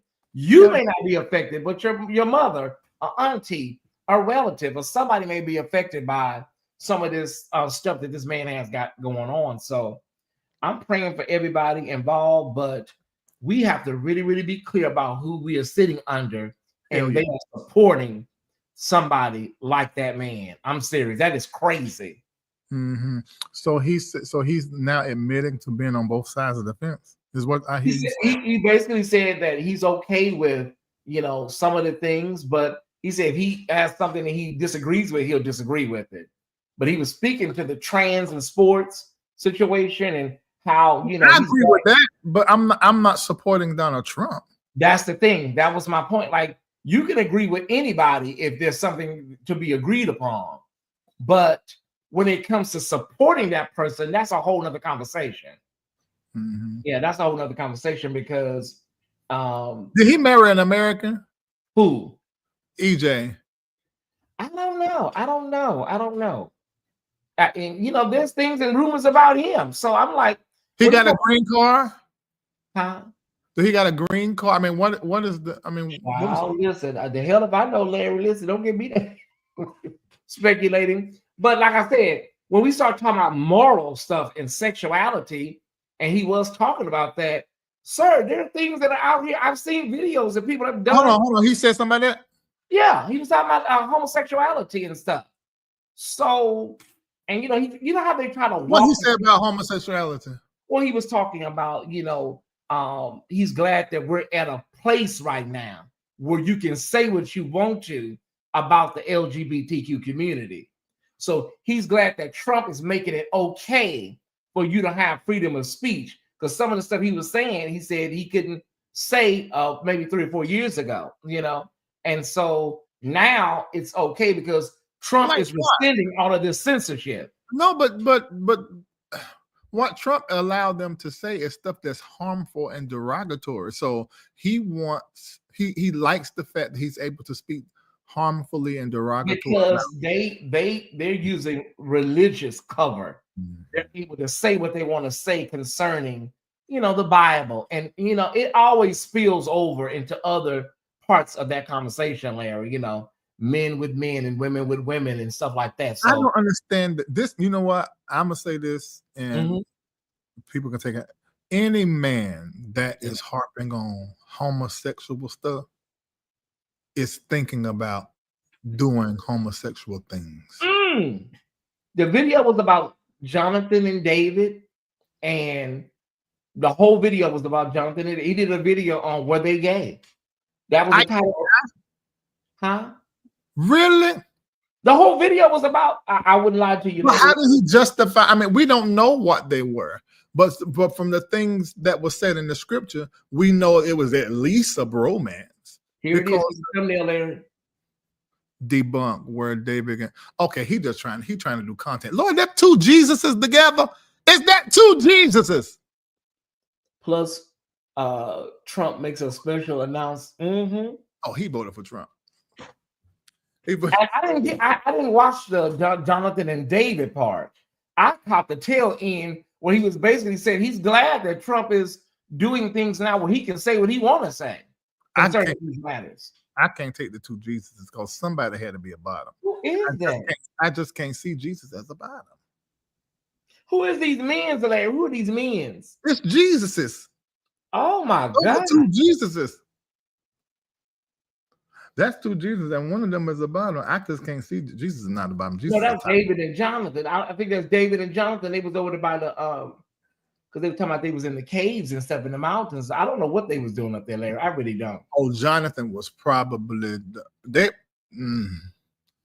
Jonathan and David really loved each other, and the scripture said this here, that their love surpassed any love that any man could have for a woman. So they definitely had some kind of covenant relationship, but it don't mean they were frucking. If they were frucking, let me see. Maybe they was picking berries, or you know. No, if they got penises, we got to nut. I mean, straight or gay, we must nut. We absolutely got to nut. So if they weren't doing it with each other, they might was holding down one of them sheep they were tending to. They were tending to. You know, sheep puss look like a woman's puss. So David being a shepherd, he might have a few things that he liked outside of Jonathan that could go bad. I want to go watch it, but I lose brain cells listening to it. I really do. It's like it is one Bible scripture after another. It's like, okay, let me take you to this Bible scripture. Okay, can you just expound on the scripture before you go to the next scripture? Like, it's headache inducing, Larry. I can't. He is not smart. Oh, and it's not eloquent. okay. So it's difficult to listen to him. It's just like, okay, I'm going to take you to Ecclesiastics now. Well, wait a minute, hold on. You didn't finish the last talking point. Okay, now I'm going to take you to 1 Corinthians. Okay, I give up. I gotta go. I may listen to it, like, you know, just for the purposes of understanding his thoughts on David and Jonathan. He does not have a lot of smart parts. Wow, Tamara. Remember, I made it up to my people have smart. We all have smart and dumb parts, but some of us have more dumb parts than smart. Yeah, but are you teaching tonight? You got Patreon?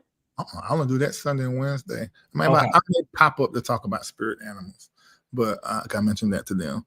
But yeah, this AJ, him and GG, they're not truth tellers. They're not honest. They need to be honest about what they're doing, because that live that he doing there, that's for clicks. Because you know there are a lot of people that hate. There's 7 to 8 million people that would agree with him and Trump. So he's trying to get in front of those people and get those numbers. You know, so I think they're both saying, Larry, that this hit job on Lovey is kind of losing its steam. I ain't just sitting there and say kind of. It is. It's losing its steam. It's gone. And I'm looking at them live numbers, and them live numbers are coming all the way down. And so now they're moving towards, let's talk about David and Jonathan. Let's talk about Ruth and Naomi. And, you know, they're still doing the demonic tongues and worshiping this, all that. But they realize it. And Gigi, she just fell completely off the radar. Like, I think she's had her realization. It ain't happening. It wasn't a good look for her.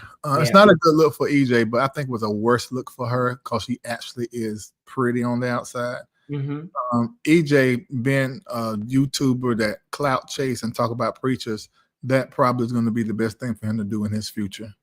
I think that'll do better than his church. So I don't blame him for taking this sort of position in social media of being this coming after demons and diabolical pastors, prophets. He looked like the kind that would do that anyway. What I've learned, Larry, is that, you know, when it comes to these kind of hit pieces and trying to take people down, I've always seen them backfire on social media. I've never seen not too many people have success with these hit pieces, you know. I want to see if we know somebody that has success. Not many. And it always I can't think of nobody. I mean, I would say Tasha K, because that's how she got over 1 million and her name went and all these blogs. That's how she got her blue checks and stuff. But what is that? Was it worth all of that? I don't know if I'm gonna call that success. I can say maybe infamy, maybe, but no, that's not success. But you will never be able to garner real relationships with people, because everybody, you know, that will come into your life will always know that what you are possible of. Like, so if anybody is in your circle, are they going to really be in your circle? You know, because I know what you may be, you know, capable of, or they may not be capable of. So yeah, that's scary. Not be able to cultivate real relationships.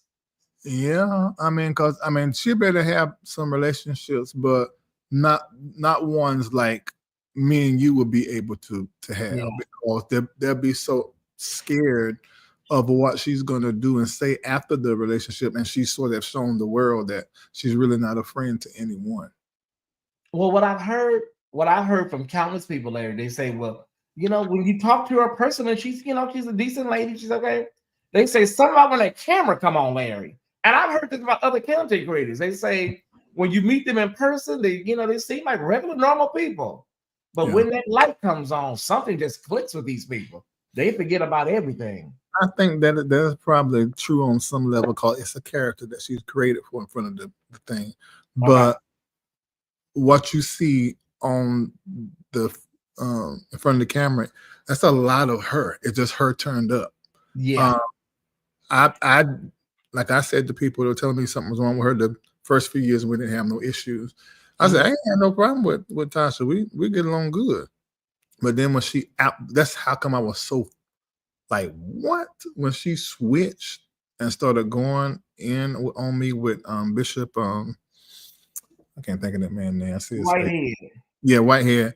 I was like, now she don't join that whole crew.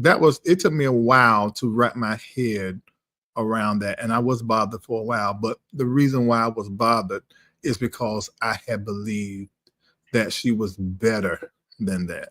So that was my issue, and then I couldn't figure out why she was doing that to me until I sit and got quiet. So you know what?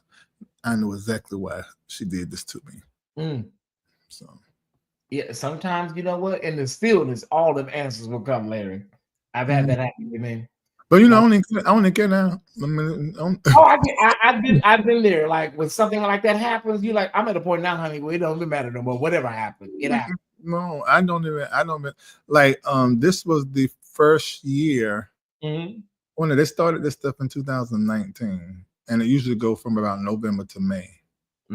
If they doing something I don't know nothing about it. It does not come in my life at all. I don't get an inbox. I don't get anything. If you or Pam or Conscious don't tell me, or sometimes Ormond don't tell me, I don't know what's happening. And if y'all too busy and y'all can't be looking at what's happening, then there's no other way for me to get it. And most of the time, Pam get caught up, you get caught up in your commentary, Conscious doing his, and Armand doing all the stuff he doing in his life. A lot of times I don't ever hear it at all.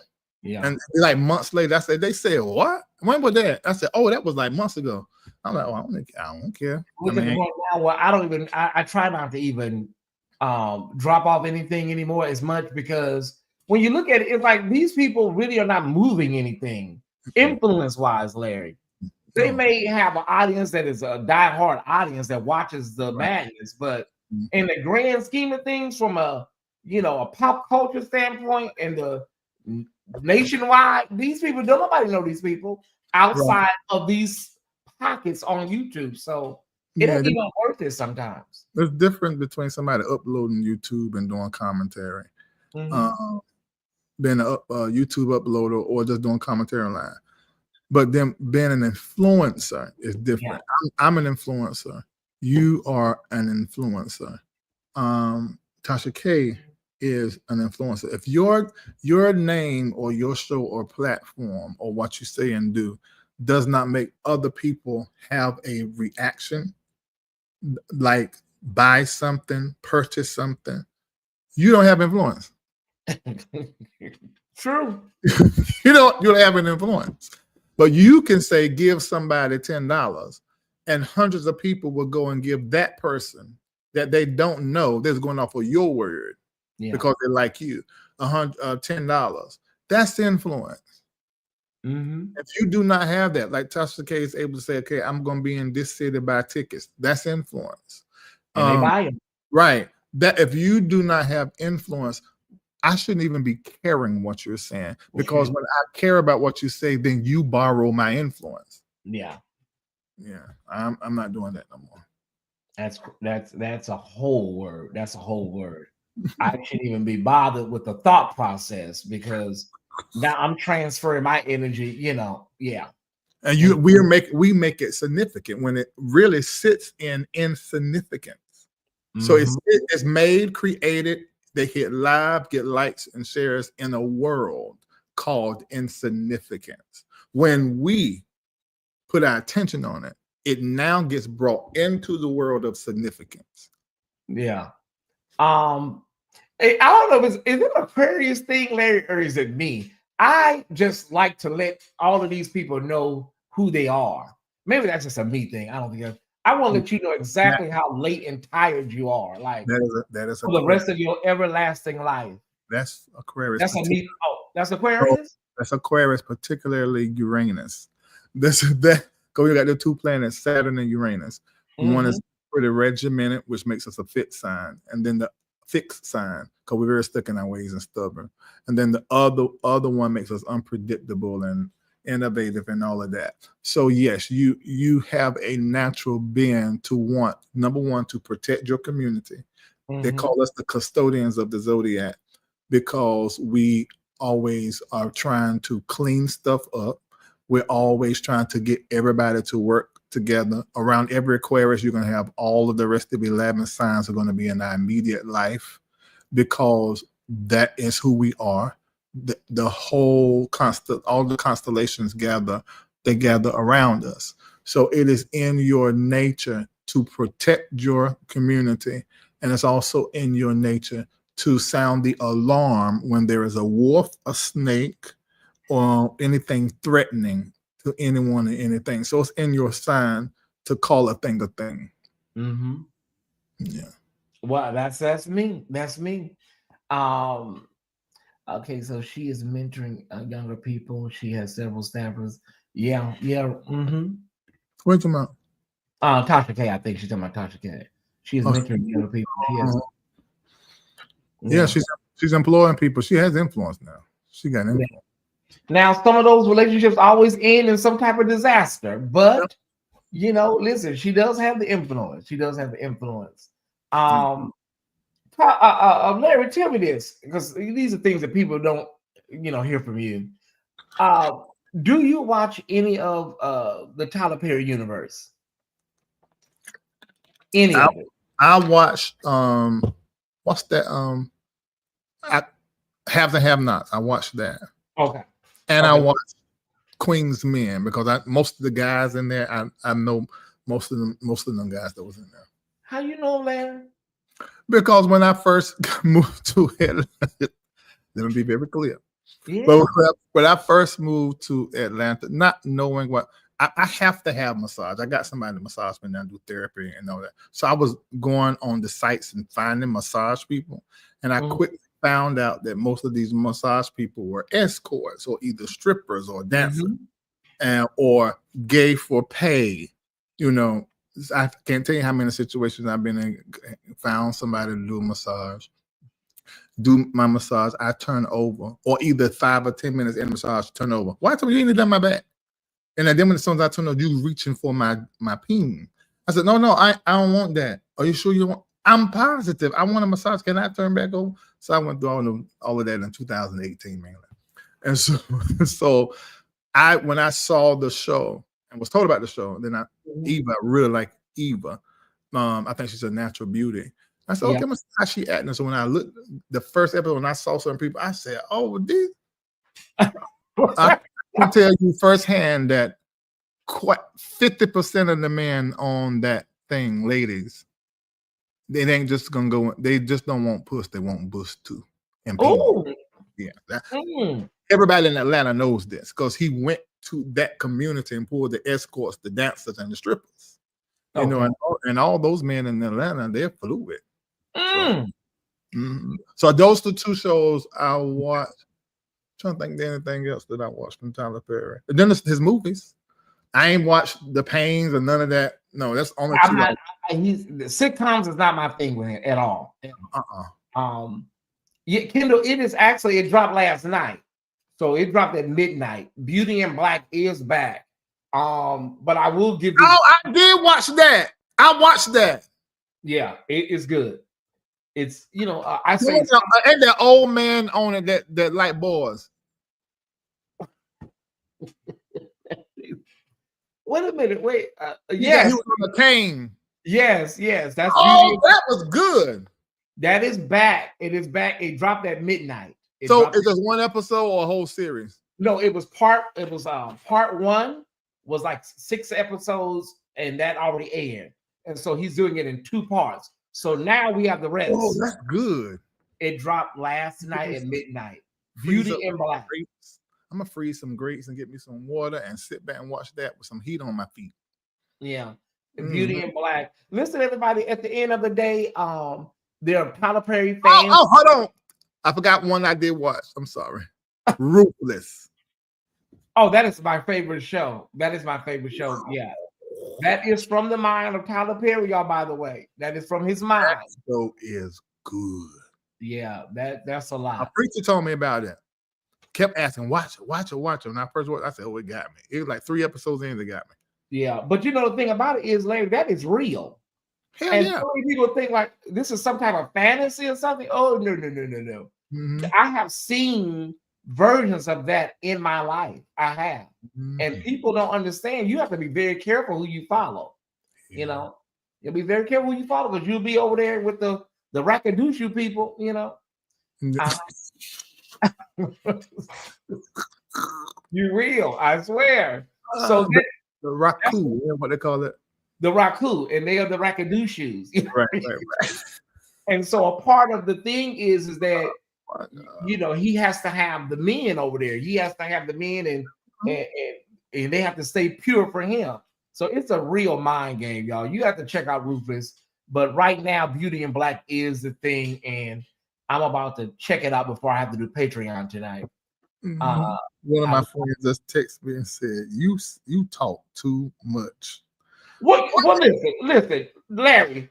A lot of those strippers and those dancers and those people from, you know, that world. Yeah, I mean, listen. A lot of people know that, you know, there's a lot of things going on. I'll leave it at that. Larry. I don't want to get too. I mean, it's work. It's work. It's what they have to work. Tyler know what he doing. All this is based on true story. Y'all are a mess. Pretty much. I know. Ruthless is just that. It's really ruthless, and it's no holds barred. You know, because it's. I think that's they named it off of the character Ruth. I think. Is Beauty in Black making? Hey, Emmanuel Hughes, good to see you back in the chat. Is Beauty in Black making reference to the famous B brothers, one of them being a bishop in Atlanta? I don't know who the famous B brothers are. Knowing Tyler Perry, if he know them, Tyler Perry do that a lot. He'll base some of his stuff on that actually has happened. Yeah, because have and have nots. I've seen that in a it was a show over in Europe. That and then he did If Loving You Is Wrong. That was basically Desperate Housewives, but an urban version of it. People make jokes about Tyler Perry, but he is giving the people. Oh yeah, and some of the shows, whether you like them or not, you know, they are. Listen, we're not. This is not Downton Abbey, y'all. This is not, you know, these high, you know, echelons acting people. You know, so all the strippers in all the Queen's Men, none of them can act, but they do know they. No, they do know they lines, Larry, and they can't read them. You know, Larry, you know they be like, "What you finna go do right now?" I'm about to go over there. The eye candy of it all, male and female. People probably don't. They don't probably look at it like that. Like these guys, they are not actors, you know, because Tyler Perry's, you know, his plots and his themes take your mind off of the fact. Oh my God, they did not go to acting school, you know. Yeah, they that's something that he's bringing to the table: authenticity. Why not go get a real stripper and let him strip? You know. Yeah, exactly. Yeah, Tyler, if you see this, Tyler, I'm your number one fan, bro. You know what I'm saying? So, yeah, I'm just giving you an honest critique, you know, and that's just the end of it. Okay, let me be quiet. But Eva is a saving grace, Larry. She is so good. She's killing that role. She is a saving grace because it's a personality. I fully believe her. I believe that's the personality. For she killing that role. Yeah, she's a saving grace for that whole dichotomy. And then, you know, old boy is in it too. He's good. Christian Keys. Oh yeah, he real good. I forget that be him. And the in that have nots, that black woman Candace Mama was the best actor on that. Oh yeah. You know, she's back in the day. She was on In the Heat of the Night, Larry. Back in the day. I remember. I had to watch In the Heat of the Night. In the heat of the night. That's it. That was the show back in the day. And so she looks the same. Black just don't crack. She looks the same as she did back then. So yeah, I'll still watch it. Yeah, it's still coming on TBS. My grandma made us watch that. I know what B Brothers Emmanuel is talking about. Here we go, y'all. You know, talking about Bronner Brothers. With maybe so, yeah, Bronner Brothers. That is a beauty industry. It just came to my mind. Oh wow, maybe my Bronner Brothers. I've seen everything. Yeah, I've seen everything. But Yes. Larry, but Tyler will shock you with some stuff, because there was one scene in Beauty in Black where the two men are in there, having intimate relations, and the mama walk in, and then that was like, oh my God! So Tyler has this thing where he can really, really shock you to your core. So yeah, but see, the guy that played that part, they showing their whole body and stuff. I guess you got to do whatever you got to do for the role. You got to go all the way. Just a theory. Okay, Emmanuel, it's possible. Those Albertina wigs take me out. Well, not Larry. Tyler talked about that concerning a fall from grace, and how they were talking about the wigs that the lady was wearing from the have and have-nots, and so he got that together because Black women are very sensitive about their hair, and so Tyler corrected that, y'all. He definitely corrected that with the wigs, because some of the wigs were wrong. They were wrong. Anywho, you already ate, Larry, so you good to go with dinner. I am. So, where might they go? You're off tonight. You ain't got to do nothing. So Thursday? Today is Thursday. Yep, I'm off. Okay, well, you can relax and watch. And I was going to do a live show, but that's what I took. When I came onto your chat, I took it and hooked it into mine, so they could have something to watch. Well, that'll be something. I ain't got to go live. I'm gonna do Patreon, but we're gonna be in there about all of 30 seconds, y'all. We're gonna say a few things and we out of there. I promise you. If I do Patreon, it's gonna be on spirit animals, just so help people unlock their spirit animal, which helps them self-identify a little bit more. Oh, spirit animals. Can you expound just for my followers really quickly? Okay, give me 3 minutes. I can give you full context. What happened was, long story short, I got up like a normal morning to pray, and when I got to my altar, the Holy Ghost in me told me, don't pray, don't say anything. So I entered into a listening. Well, I stayed in that listening all day. I was functioning during my day, but I was listening to whatever, like I was waiting on some information. So one of the prophets texts me like they normally do and asked, they said, how you doing today? And I said, I am listening. And that triggered a conversation that let me realize all these years I have been getting wooed by what I believe to be my spirit animal. And when I say spirit animal, there's so many different ways to identify and get clarity on who you are. Of course, God, the Holy Ghost, what he tell you, prophets who prophesy to you, your parents who saw you breaking forth in this world, the position that you were born under the sun, the stars, your rising, your descendant, your moon sign, all of that help you, numerology, the numbers connected to your name and your social security number, your birth date, your license. You start uncovering what these numbers mean and what numbers you were born for and what is the one word you were born for. I know mine is 8 and 12 and my word is reform. So all of that help you identify. Another thing to help you identify is knowing your spirit animal. Now, there's energy numbers, life path numbers. There's so much, and we talk about it all in the community that I serve. And this particular animal, I used to say all the time that I wanted to buy one and have one. I was going to defang it and declaw it, which is a Black Panther. Now, if you know me for several years, you've probably heard me say, oh my God, I can't wait to buy me a Black Panther one day. And then when the Black Panther movie came out, oh my God, I said, oh, they're doing a movie called Black Panther, But it wasn't until the day before yesterday when I realized, because 2 or 3 weeks prior to that, the Spirit told me one time I was in prayer, wrote a word before my eyes, stealthily. And I was like, One day I went to go post something, which was personal, a lifestyle video. Spirit said, don't post it. It happened 3 times. And then it came back to me about stealthily, but I didn't really pay attention to the word. It was just sitting on the shelf in my mind.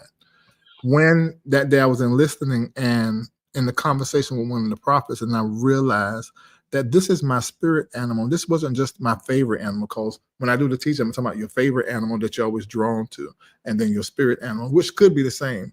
But For me, it wasn't. I was wanting this Black Panther because the Black Panther was me. So when I did, I took ChatGPT once I realized it the other day, and I began to do a search on everything that the Black Panther is. And one of the words they kept using describing what the Black Panther is stealth. So that let me know this was the Holy Ghost working in my consciousness, even from a teenager, that was trying to get me to connect my ministry, my operation in my business, and just across the board to get me to enter into stealth mode. So right now, Larry Reed, and anybody I received the taruma from can probably receive this as a prophetic word. Larry Reed has been told by God to move stealthily. Okay. So there's things that's happening right now that I have as ideas and things that I'm doing. I will not be sharing that publicly, and not even with my closed audience, until it is completed and it is done. So if I receive your taruma, and maybe I don't, but this just sounds like it resonate with you, this next phase, what you're working on, 2025 and 2026, needs to be done behind a veil. It does not need to be anything that you publicize or keep people informed about along the way. This keep behind the curtain. Yeah. That's why the Chat GPT says to discover your spirit animal, you need to pay attention to animals that repeatedly appear in your life, whether in dreams, nature encounters, or even just recurring imagery, as these can be signs of a connection with a specific animal that resonates with your personality and traits. Essentially, it's about a deep intuitive connection with an animal that seems to mirror your inner self. Yeah, and listen, the cat, a feline, because that's what a panther is, is a direct connect to African spirituality. Now, I wasn't teaching African spirituality 30, 40 years ago. But look where I'm at now. So the Panther was always trying to get me to come into mysticism, because the Black Panther is the sign of mysticism in the spirit world. And then as the feline is also a gateway to the spirit world, so because all cats are. That's why a lot of people, the thing in you that doesn't like cats is the fear of your strength and the fear of the unpredictability of the spirit world. Everybody who's scared of cats, that's what your issue is. Because cats are spirit world conduits. This is why you always see a cat with the witch, because a cat can be used to spy, to peep. Cat is also easy to, you can project your spirit into a cat, even a dog too, pretty easy, because animal souls aren't as complex as ours. So if you can learn the art, you can actually use them as familiars. But anyway, getting at all of that. But that is how, basically what ChatGPT said is basically a good way for you to discover your spirit animal. Yeah. Listen, I know this, y'all. I am afraid of possums, y'all. That may be a southern. Larry, I am so scared of possums. I'm from the South. Maybe that's what it is. Like, I'm talking about, I will freeze, Larry, if I see a possum. But let me just say, y'all, I don't see them often. So yeah, I don't. I'm gonna tell you. Well, I don't like possums. But if you think of, okay, let's play with that. Okay, you hate possums. So what could be the prophetic parallel that we can pull, the spiritual lesson out of possum? First of all, possums. It says it symbolizes, possums symbolize survival, resourcefulness, and transformation. Okay. Now, ask ChatGPT, what is the diet of possums? What is the diet of possums? Eggs, grains, nuts, fruit, birds. Also, other dead animals. Okay. So let's look at this. So Tyesse doesn't like people who attack other people and who celebrate the attack or death of others. We see that in you as a commentator. You go crazy when somebody does that. Yeah, that is true. That is true. So you're not like of possums. It's actually that you do not like what they do. You don't like any possum anywhere, whether it's in an actual possum or someone actually is mirroring the ways of a possum. Okay, I got you. Yeah, that just an animal. If I see it, I cannot. Like, oh my God, I want to see it. I just dreamed about cats. Okay, Pastor said he just dreamed about cats. Hey, Pastor, she ain't it. Oh, sorry. Yeah. Pastor Legenda Cloud. Golden, she's golden. I like that. I love cats. As a Virgo, they're okay. I don't have no problems with cats. I don't have problems with cats, but I just can't do them possums. Yeah. But I have been having dreams for a long time, Larry, and I'm gonna let you go because it's getting late. But I've been having dreams for a long time about my mother who is deceased. And whenever I have a dream about her, we are in an airport getting ready to leave. One of my spiritual friends told me that it may be something she's telling you to fly or to leave something behind, because every time I have a dream about her. What year you start the dream? Oh, it's been a while. Every time I dream about her, we're in the airport getting ready to go somewhere. When did she pass? She passed away 30 years ago in April 11th. Where were you living when she passed? In Pasadena. Pasadena. Where are you originally from? Jackson, Mississippi. Where's she from? Jackson, Mississippi.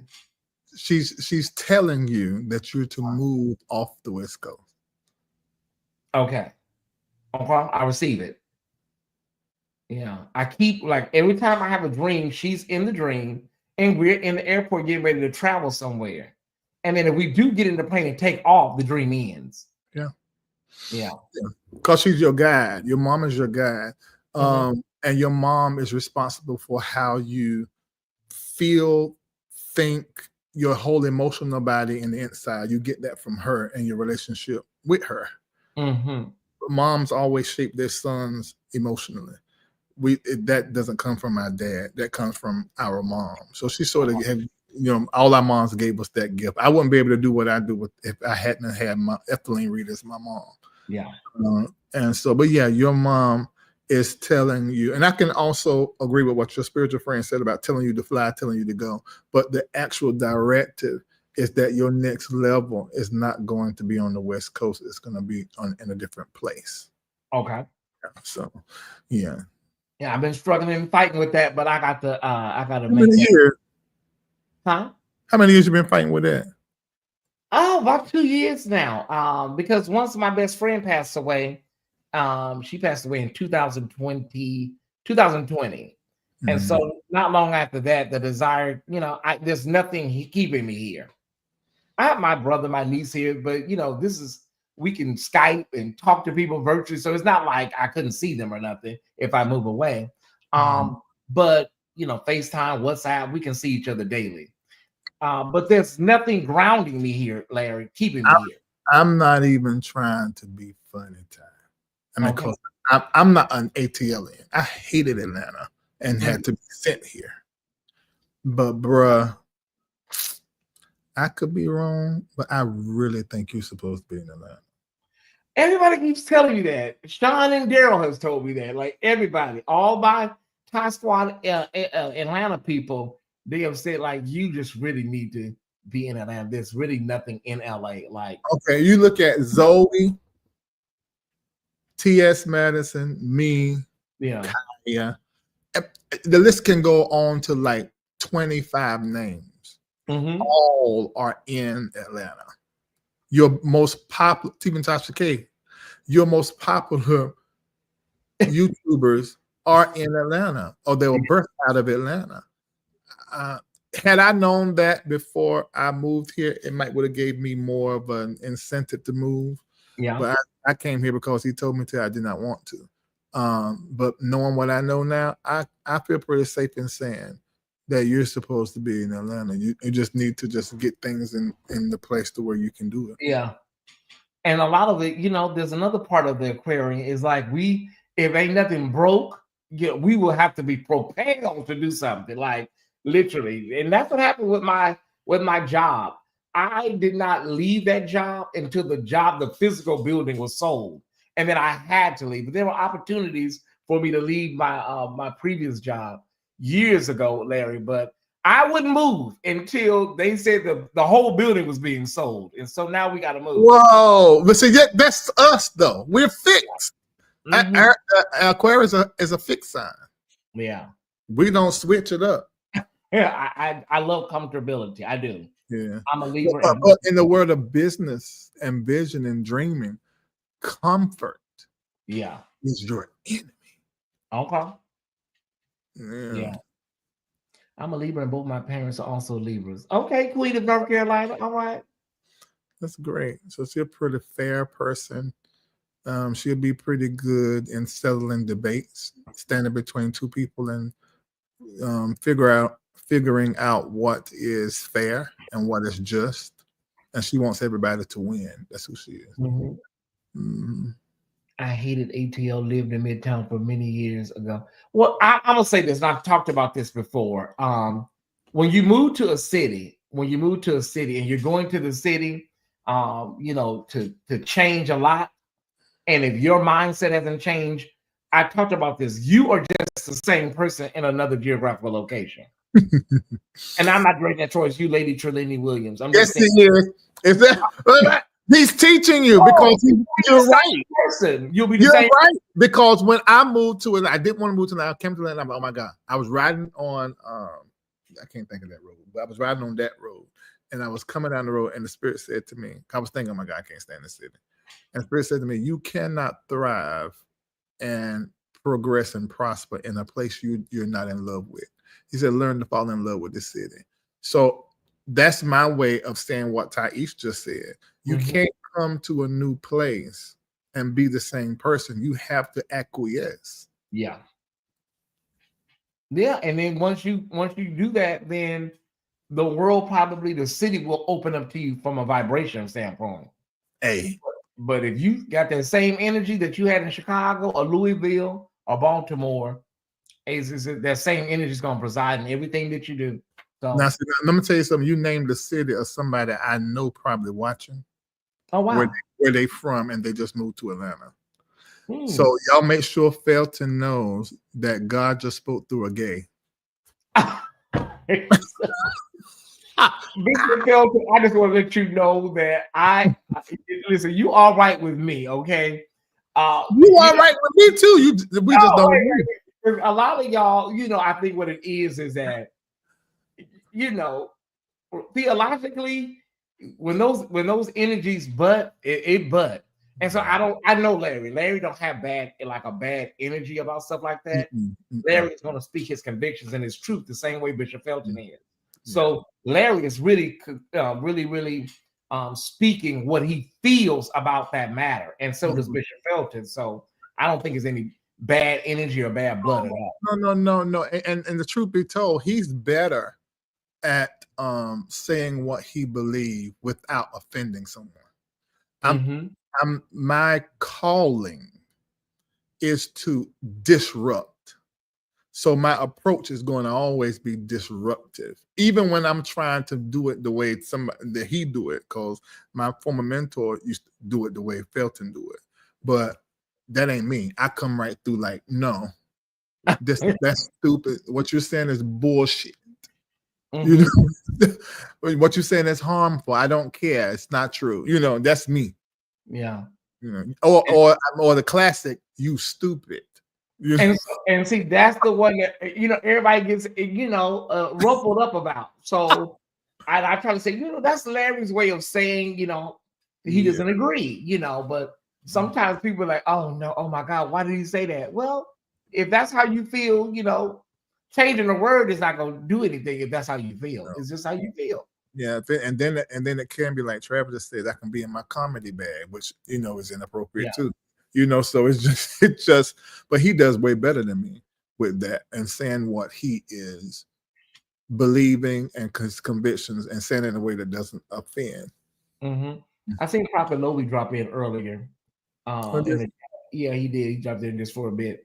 I will tell you this, Larry. I am definitely taking everything in, and I'm going to be making a really a really serious choice in the coming weeks and months, for sure. Really? Yeah, I am. And I mean, you can do it. You can afford it. I really can. There's no excuse. Not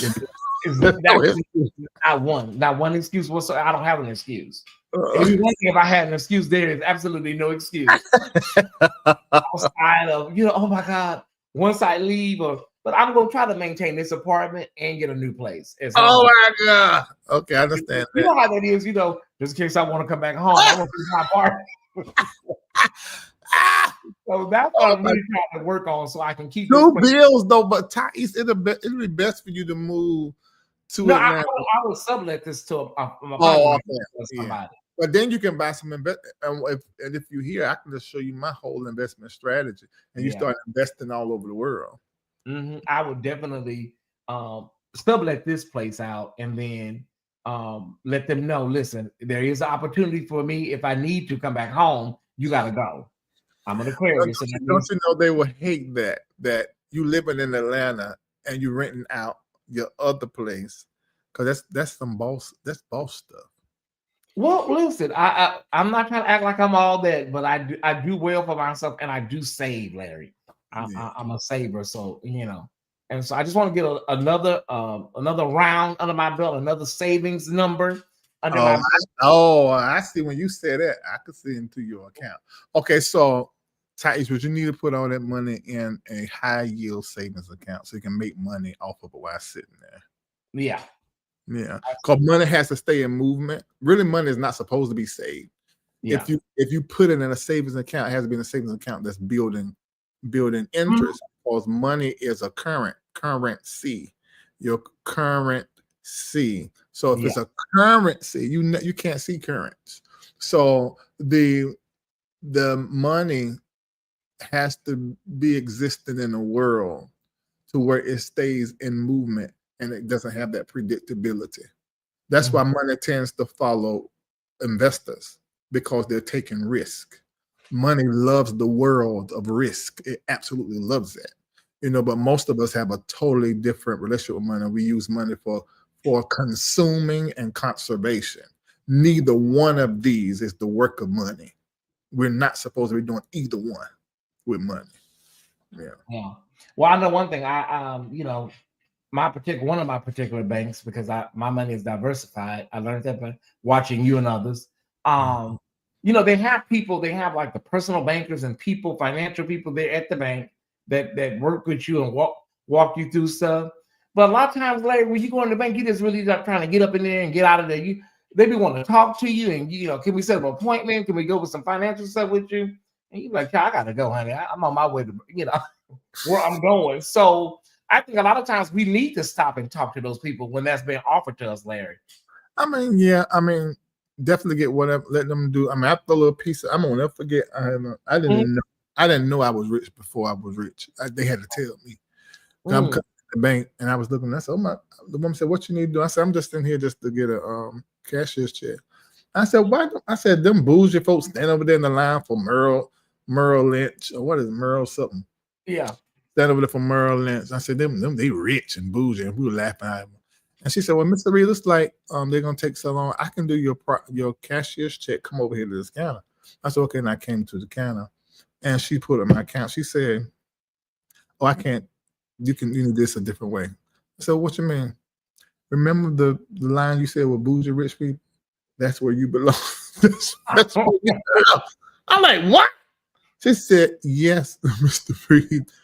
Yeah, well, you shouldn't be a regular Bank of America, because you should go over there."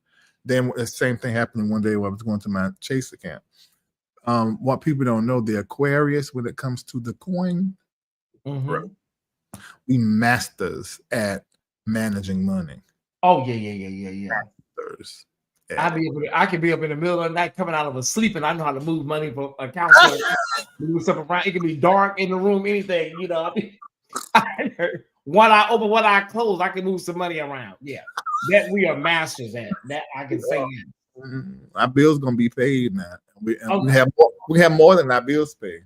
Yeah, my mother, she always said, "Listen, if you don't do nothing, go down there and put $1, $5, or $10 on something. Right. They will see that you made a payment." So all these people running around here, with nothing, bills is accumulating. I don't even know how you get your bills in the hundreds of thousands of dollars. Like, what kind of heat was you burning? And you allowed your bill to accumulate like that. So I've always been a build and a rent person, Larry. Always have. Yeah. And the way that we wired, we don't really like a whole lot of owing this one and owing that one.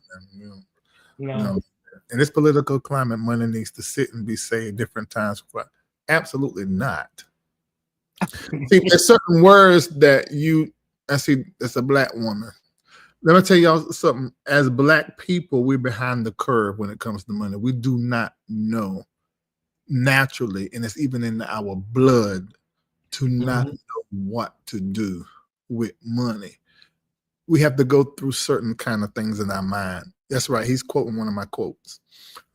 That's why I don't use the word spend with my money. I'm never spending money, because if you spend money, you're ending money. So I don't say that word. I don't say save as well. It's called compartmentalization, sorting. I don't use them terms. And to say that in this climate that money needs to be, what she said, it needs to be saved. No. Yeah, in this political climate, money needs to sit and be saved. Never, ever. And I hope you ain't nobody's financial advisor, because that is horrible. What you need to be doing, you need to be taking money and putting it in a new movement. You do not need to be parking money, and sit and save does not go with money's energy. If you can imagine money being a person, who wants to sit in one place in a prison? When your money is sitting in a savings account, it is in prison. It can never be substantially more than what it is. That's what you get from sit and save. You do not do that. Currency, in order for it to be a current, has to stay in motion and in movement. When you sit and save it, you kill it. You make it opposite of what its nature is to do. Absolutely not. That's probably one of mine from Facebook. Yes, at Facebook. Yes, so that's one of mine from Facebook. Followers. No, ma'am. We don't receive that. Money is like the ocean, is always with me. Yes. I'm sitting comfortably in and on my assets. But see, why would you tell somebody to sit and save and you have assets that are in movement? Everyone must do what works for them. There is no one size fits all. Agree, there's no one size that fit all. But this is a money law. I'm talking money law. You looking at the climate and responding to the climate, which is the conversation I can have with you about that. You shouldn't be doing that. In fact, if you're connected to a futurist, you should have already known the financial climate that we're coming into and was prepared for it. If you've been listening to me in 2020, you will actually have 2 new streams of income, because I told y'all to pivot. And I explained to you guys that you've got to get your whole business in movement.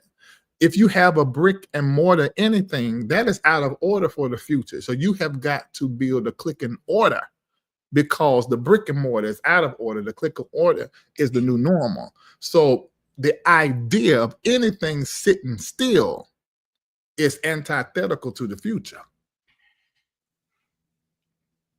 I think there's a lot of conversation right now that's generated since November, Larry, and it comes from the old blueprint of how our grandmothers and stuff. And so everybody has been saying, save your money, save your money. We don't know what's coming. And so a lot of us have been taught that for many, many years.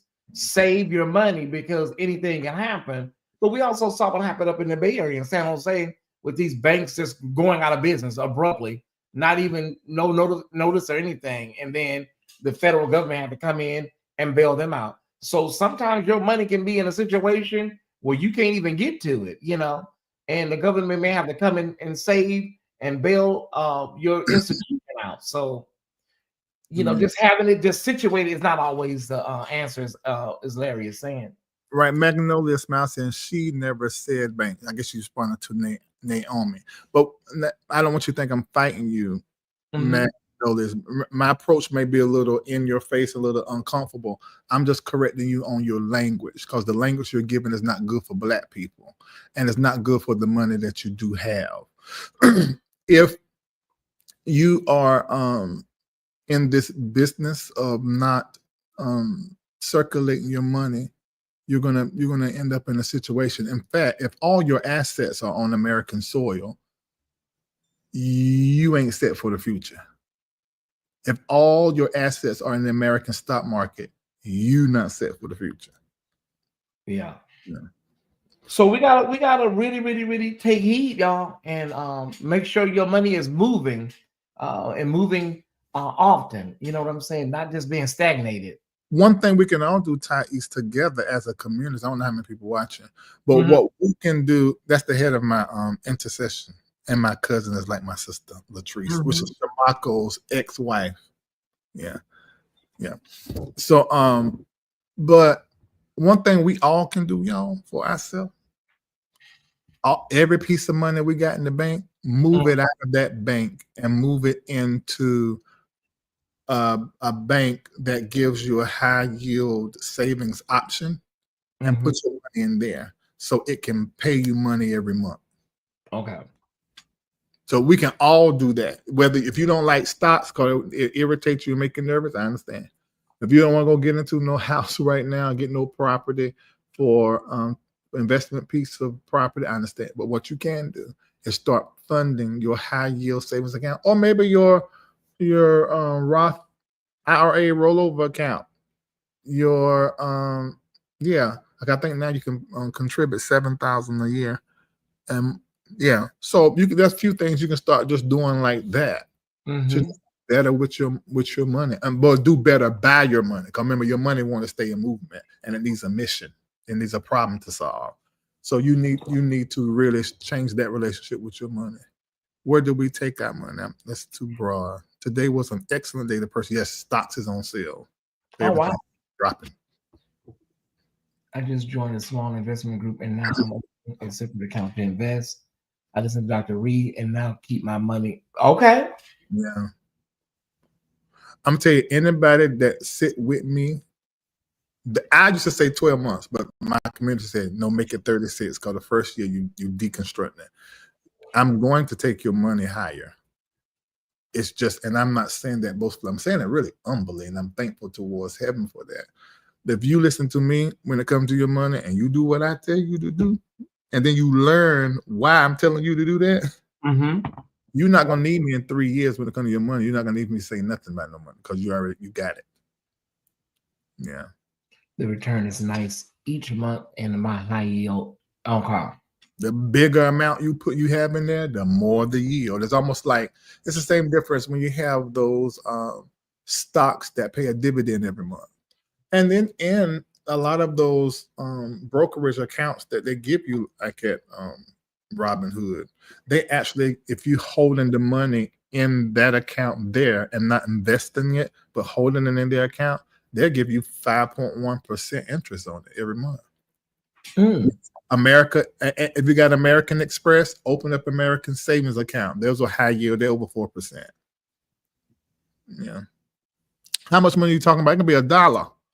But the more money, I'm gonna tell you, one woman sent me a $20-something thousand check. Let me tell you why. Because I told her she was getting $2 million from inheritance after her payout, somebody passed.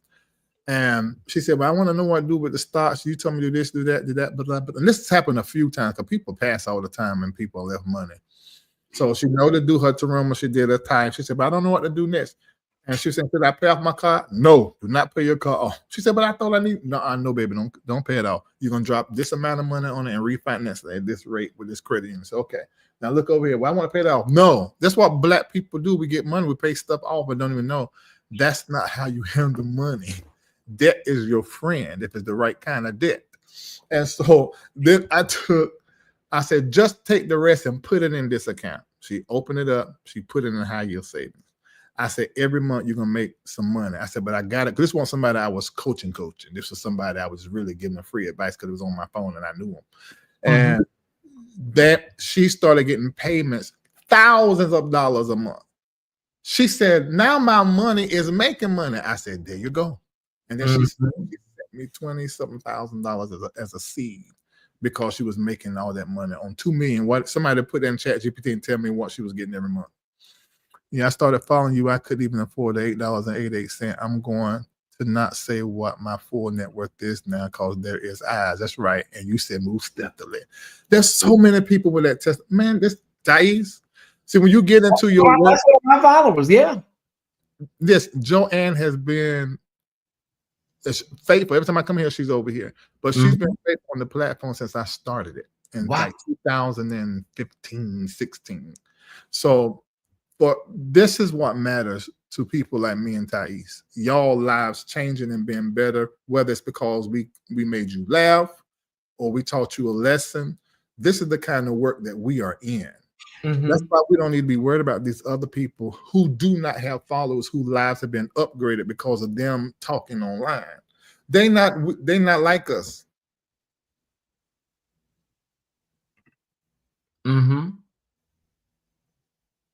See, look at them.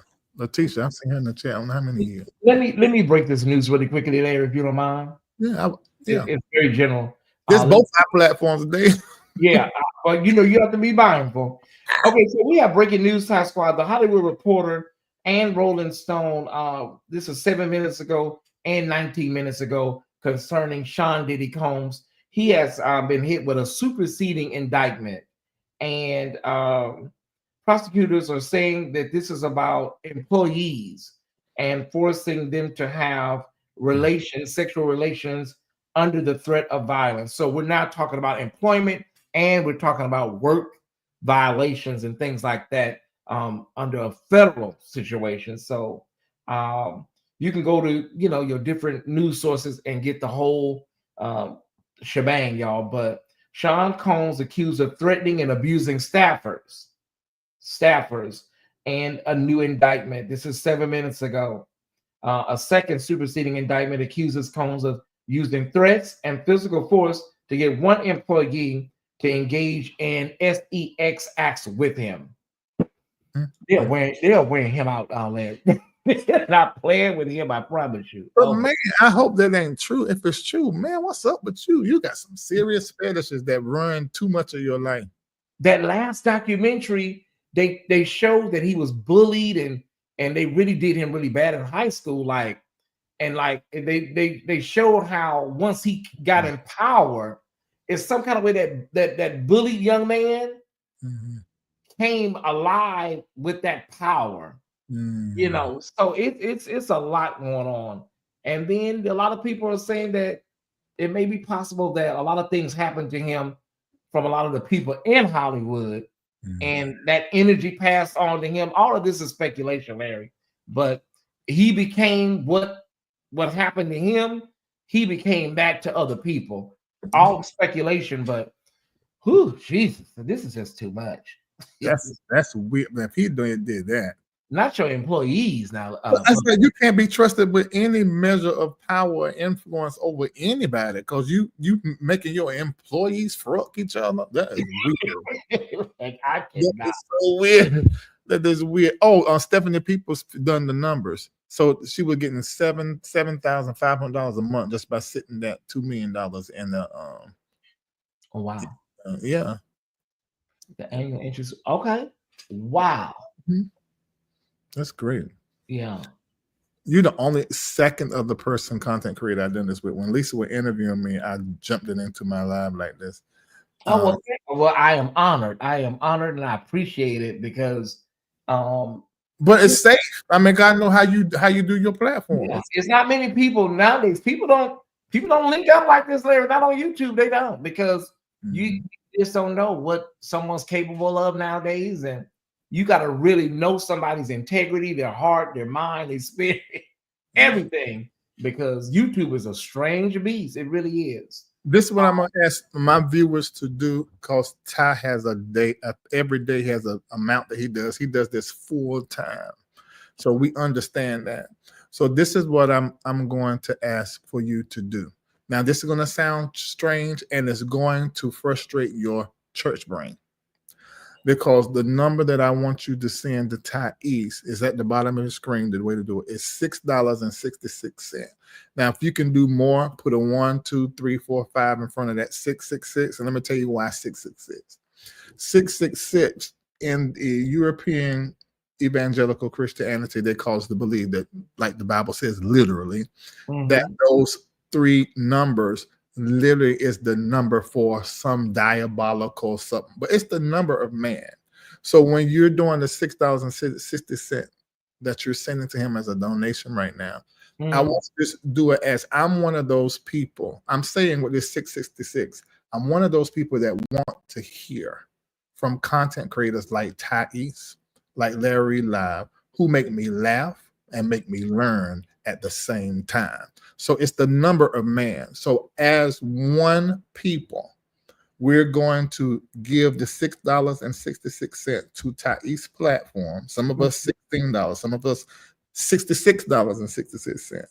But we're going to empower this platform with our donation and to say that we want more content creators like Tyesse. And for some of you, if you can, you might be able to go with me here, is to do the $6.66 as a seed and not as just a donation. What would the seed be? As $6.66, it's a mankind seed. And so we're going to sow a seed into mankind, representing mankind into mankind for a better quality exchange between all humans. And that is what we're attaching to the intention that when we're giving the $6.66. So I want you to also do this to frustrate your church brain. The church has caused you to be scared of the number 18. 8 is the number of new beginning of new beginning and resurrection and transition and wealth. The number 8, because 6 plus 6 plus 6 is 18. So the church has been teaching you against. Look at that, Kirby said, I got to do 777. My church brain resist. Fight through that church. I'm reading right here, Larry. I'll be honest with you. I didn't even know that I've always thought 666 was that, and it's saying it right here that there are so many positive associations with 666, including encouragement to refocus, associated with harmony and domestic relationships. I said mankind seed. Yeah. Look at that. Yeah, y'all make sure y'all tell Felton we just had a prophetic moment, and Gabe was in it. I'm gonna keep saying that because it's a lie, and it's a harmful lie that he told. It's a harmful lie. Oh, y'all, can we? Why did King say? Can we all just get along? No, we can get along, but we can also say what we call it wrong or wrong. Yeah, we have to call it wrong or wrong. That is a harmful lie. So no, sit with that. So well, yeah, that thing. A lot of people, Larry. A lot of people for years have saw that number as really scary or spooky or something. And, mainly because of what, revelation and what people have preached and how they preached it. Yeah, they took the literal of the text. Yeah. What they did. Man. Yeah, well, I appreciate everybody. I think that was not nothing I was going to ask for, but I thank y'all. And I thank Larry. I appreciate it from the bottom of my heart. I really do. Man, when I tell y'all people are giving, I appreciate it. I really do. Thank you so much, everybody. Thank you so much. Everybody's labeling it mankind seed. So thank y'all for putting. Wow, this is mankind seed. Yeah, exactly. This is bananas. Thank y'all so much. I appreciate it. I really, really do. I'm really hoping, in spite of everything that's happened politically, I have hope that mankind is going to get better and better. Although 78 million people voted for Trump, there were 76 that voted for Kamala, and 16 million voters that didn't even vote as they did the last time in the election. I really believe mankind wants change. I really believe mankind wants to move forward and not backwards. It may not look like it, but that's what this seed is all about. It's a prophecy over mankind, that mankind begins to move forward, march forward, since this is March, begin to march forward into the beautifulness of the diversity of mankind seed. Well, I'm gonna say this, and I may get in trouble, but we're gonna have to, as the Democratic side. I'm a registered Democrat, but I'm really considering going the independent route.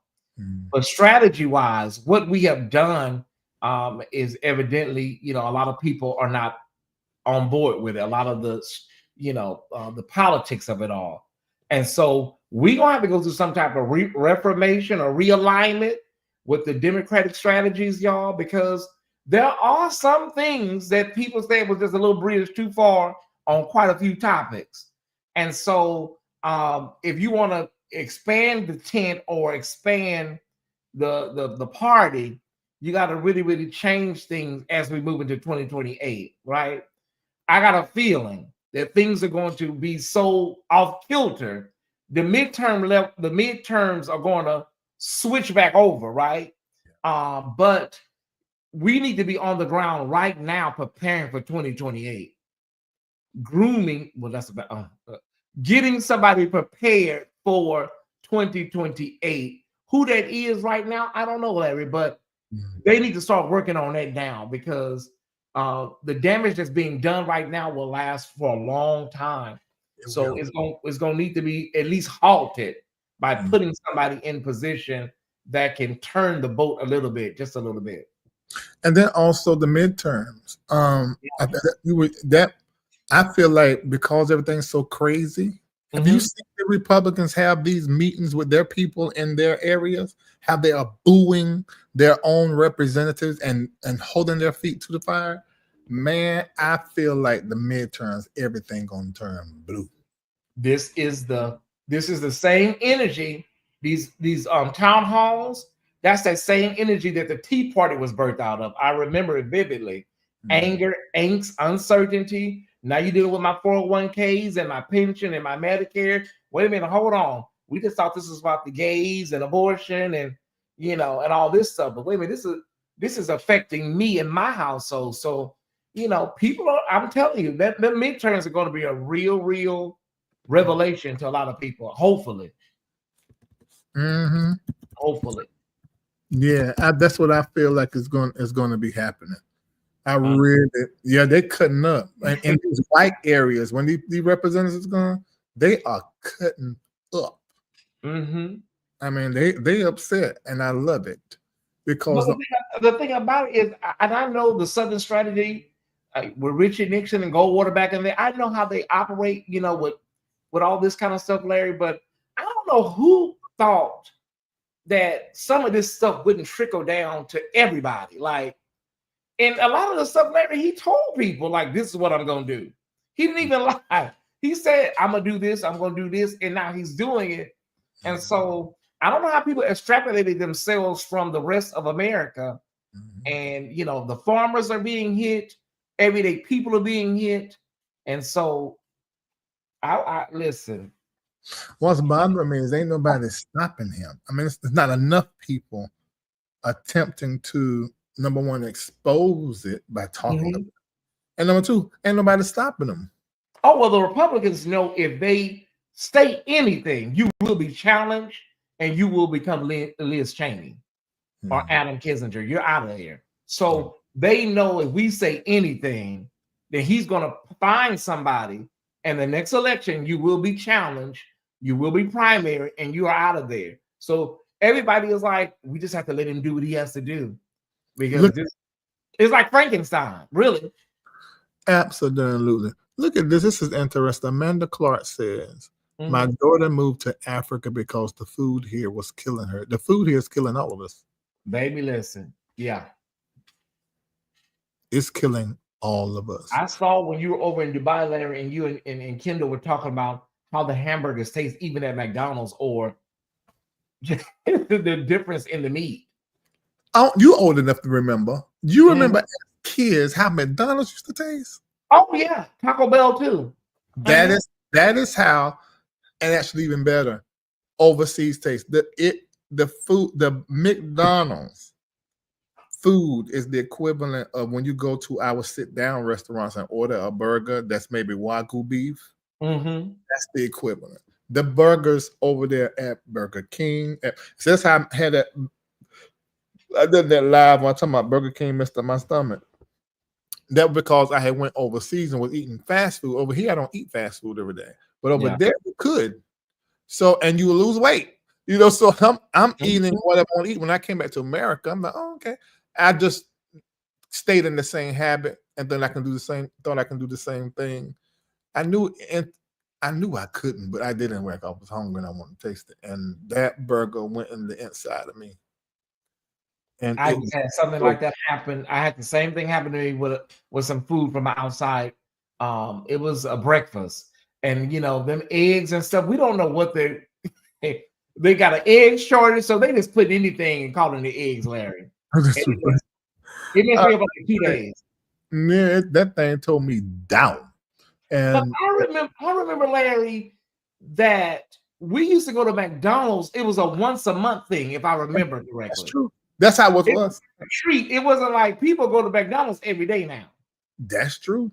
Yeah, for us, it was a treat. It was Aunt Chicken or either Betty Jean, but Aunt Chicken always, she took us when we went to her house once a month and took us and got us all that. It was so good. It was a treat because I come from a family. They cook 3 times a day. Mm-hmm. So going to fast food was them having a little break and us enjoying the fast food, but it really became a thing now. Anybody cooking like that really. No. And the thing about it is when you cook it, you know what you're putting in it. When you get this stuff up outside, you don't know what all is being involved. Yeah. And high fructose corn syrup is going to be the death of America. Like really, honestly, it's in everything. Every label has it. Poison. We went to Pizza Hut once a month, McDonald's. And the Taco Bell, now it's really basically a laxative. I hate to say it like that. It's a laxative. Right. Like as soon as you eat it, you just, I'm not trying to gross nobody out, but that's what's gonna happen, Yeah, if you locked up, go to Taco Bell. Taco Bell, you don't have to get no X-Lax prune juice, nothing. Just get your burrito supreme. Get your burrito supreme and you'll be okay. Mm-hmm. Yeah, that's the truth. Yeah. So well, Larry, I appreciate you, brother. I thank you so much. Everybody, y'all that gave, all of y'all, thank y'all so much. I appreciate it. Thank y'all for hanging in here. Well over 1,000 people at one point. Thank y'all for hanging in there. That's why I don't know if we're gonna be able to pull off Patreon tonight. We just gonna call it a night, okay? Because y'all know when we do these long lives. And then I got to go do Patreon, but we'll see. We'll see, Tyesse. Again, thank you, Larry. I appreciate you. I appreciate your community, and it means a lot. It really does. Well, I want to say to you, Tyesse, that and I said before, and I'm not trying to polish you, but you really are good at what you do. Oh, thank you. It is a gift because I can just listen to you as a pastime in the background of my life as I'm doing other different stuff, and my attention go in and out. But when my attention on it, you're making me laugh. You're saying something funny, or you're telling me something I didn't know that was happening in our world. And the reality is, I think that was what made my platform good. It was like regular kitchen table talk. You come across as trusting, you come across as kind, you come across with good intention and positive energy. I've never watched your show. Well, there was one time, but I never watched your show and got in and it's like, oh, I want to let me not. Oh, there are times when I have. It's only slop bucket content creator. Yeah, that's when it's like that. I can't tap into that where I'm talking about them. But just normally, no, that ain't who I am. No, it's not. It's not who you are. If you have Jeremy, I have let me think of a name. I have Hector, Hector, he, or whoever. Yeah, it can't come out when I'm talking about them other bloggers. That happens. Yeah, but it's so positive and it's so good. I mean, it's you got it. You just got it. You got it. And so it's easy to come up here and talk and to watch, because 9 times out of 10 it's gonna be good. It's gonna be positive. You know, I so appreciate it. I appreciate it. And the Larry Reed community is already really deep over here, like they really are. So, and so whenever you come to the chat, you're gonna see at least 10 LRLers just in the chat, yeah, at any given time. So it's not just LRLers. Mhm. Those 10 are people that I pastor and that I Yeah. serve. So that's telling a lot, because that means there's something about what you do that is familiar to them. And I know I'm a good-hearted person, you know. So the fact that they're connected over here, it's just a testimony that you're just a good dude. I appreciate it. I appreciate it. I'm like everybody. I'm a work in progress. I'm not perfect, but I am. I'm a person. I don't operate out of. There's nothing evil or dark in my heart. So I know that about myself, and I try my best to do the best I can with what I have, and hopefully people will see that, and light recognizes light. And that's all I can say. Really, it's always a pleasure and an honor to have you on, Larry, and for us to join virtually like that is always a plus. Yeah, we didn't discuss Clarence McClendon and Patrick Wooten, but I guess you're gonna do that after. Oh well, listen, Clarence played kind of coy with it. He was, dragging Sister Harris slightly at times when he was going live, and people kind of knew what that was about. Like, if you're talking about her and you're saying you're not going to vote for her, well, I'm not going to vote for. I ain't telling y'all who I'm voting for. Well, here's the thing: you're talking bad about her. Are you saying something positive about the other guy? Like, what exactly are you saying?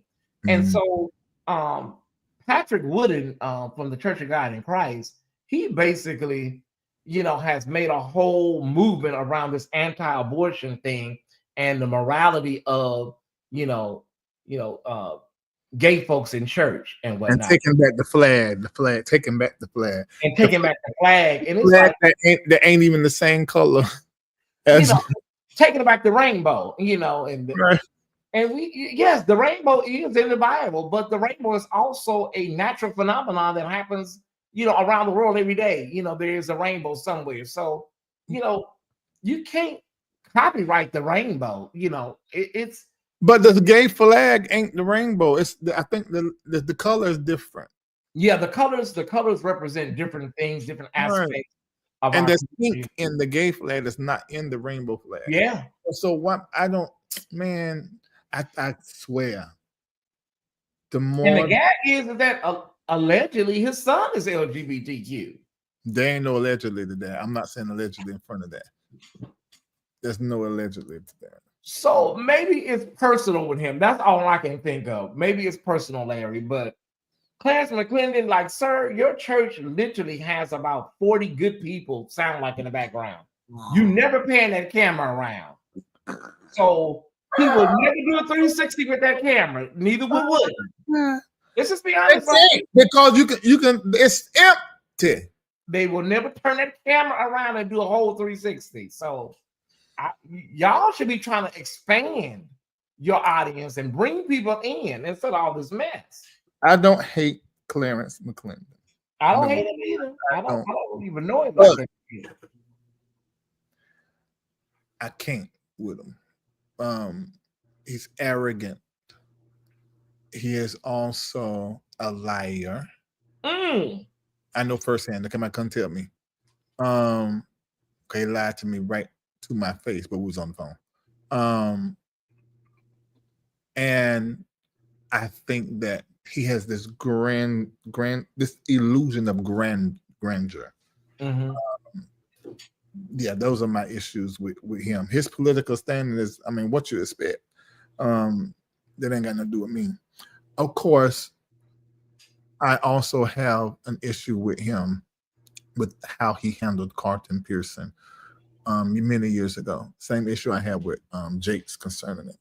But that alone has not shaped the way that I think about him. It's his actions and what he said. It has shaped the way I feel about Clarence McClendon. Patrick Wooten, for me, is one of the top 5 best preaching and quartet singing voices on the face of the earth. But his views are harmful to people in the communities that I serve. So I can't get with that. I do find them funny. I do find them entertaining because I don't take them seriously. But yeah, that's my issue with him. Yeah, and so with Clarence Clinton, I think a lot of people, and you saw it in the videos that were produced from YouTubers. I think the way he treated Pastor Bishop Paul Morton, and the thing that he did with talked about Roland Martin, people really saw him differently after that. Yeah, but that's him. That's him though. Yeah, a lot of people didn't know that, Larry. They did not. The word cursing on Roland Martin, talking about he's going have heart issues and stuff. That was crazy. And so a lot of people saw him for the first time, and a lot of people didn't know that. I'm gonna say this. Preachers of LA, that's the person that they probably remember. They didn't know that side of him existed, really, basically. So I'm gonna say this till I'm blue in the face, and I always couple it with my air sign, because just so people know I'm not trying to rag on nobody. But Gemini, and see, Clarence is a Gemini, if memory serves. Them Geminis, bro. No joke. Either they good or they bad. Either they are the best or the worst. There's no in between. Okay. That's it. And same thing by Aquarius. Either we are great or we are horrible and you need to run from us. That's the same thing with the Gemini. And that's our air sign brother or sister. That them Geminis, and when somebody say they're Gemini, you need to remember, first thing coming to your mind. You remember a long time ago, I told y'all women, whenever you meet a brother, and check and see if that song, no, not right. No, it's not right. I said that song will start playing in the back of your head. I said, but if it start playing, that means something ain't right. When you meet a Gemini, especially a male Gemini, you need to hear me in the back of your head. Watch out. Because you got to start looking for certain things. Do this person talk a lot? All Geminis do. And anybody that talk a lot, probably lying. Hold on a second. Gemini got a lying spirit. What sign is Jussie Smollett? Oh, he's a Cancer. He's right on the cusp of Gemini Cancer. He's a Cancer. Okay. Oh, see that right there? He's right at the cutoff. He's a Cancer. Wow. Yeah, but I'm just telling you what the truth is. I don't want the Geminis to be mad because I'm being fair. I'm talking about Aquarius too.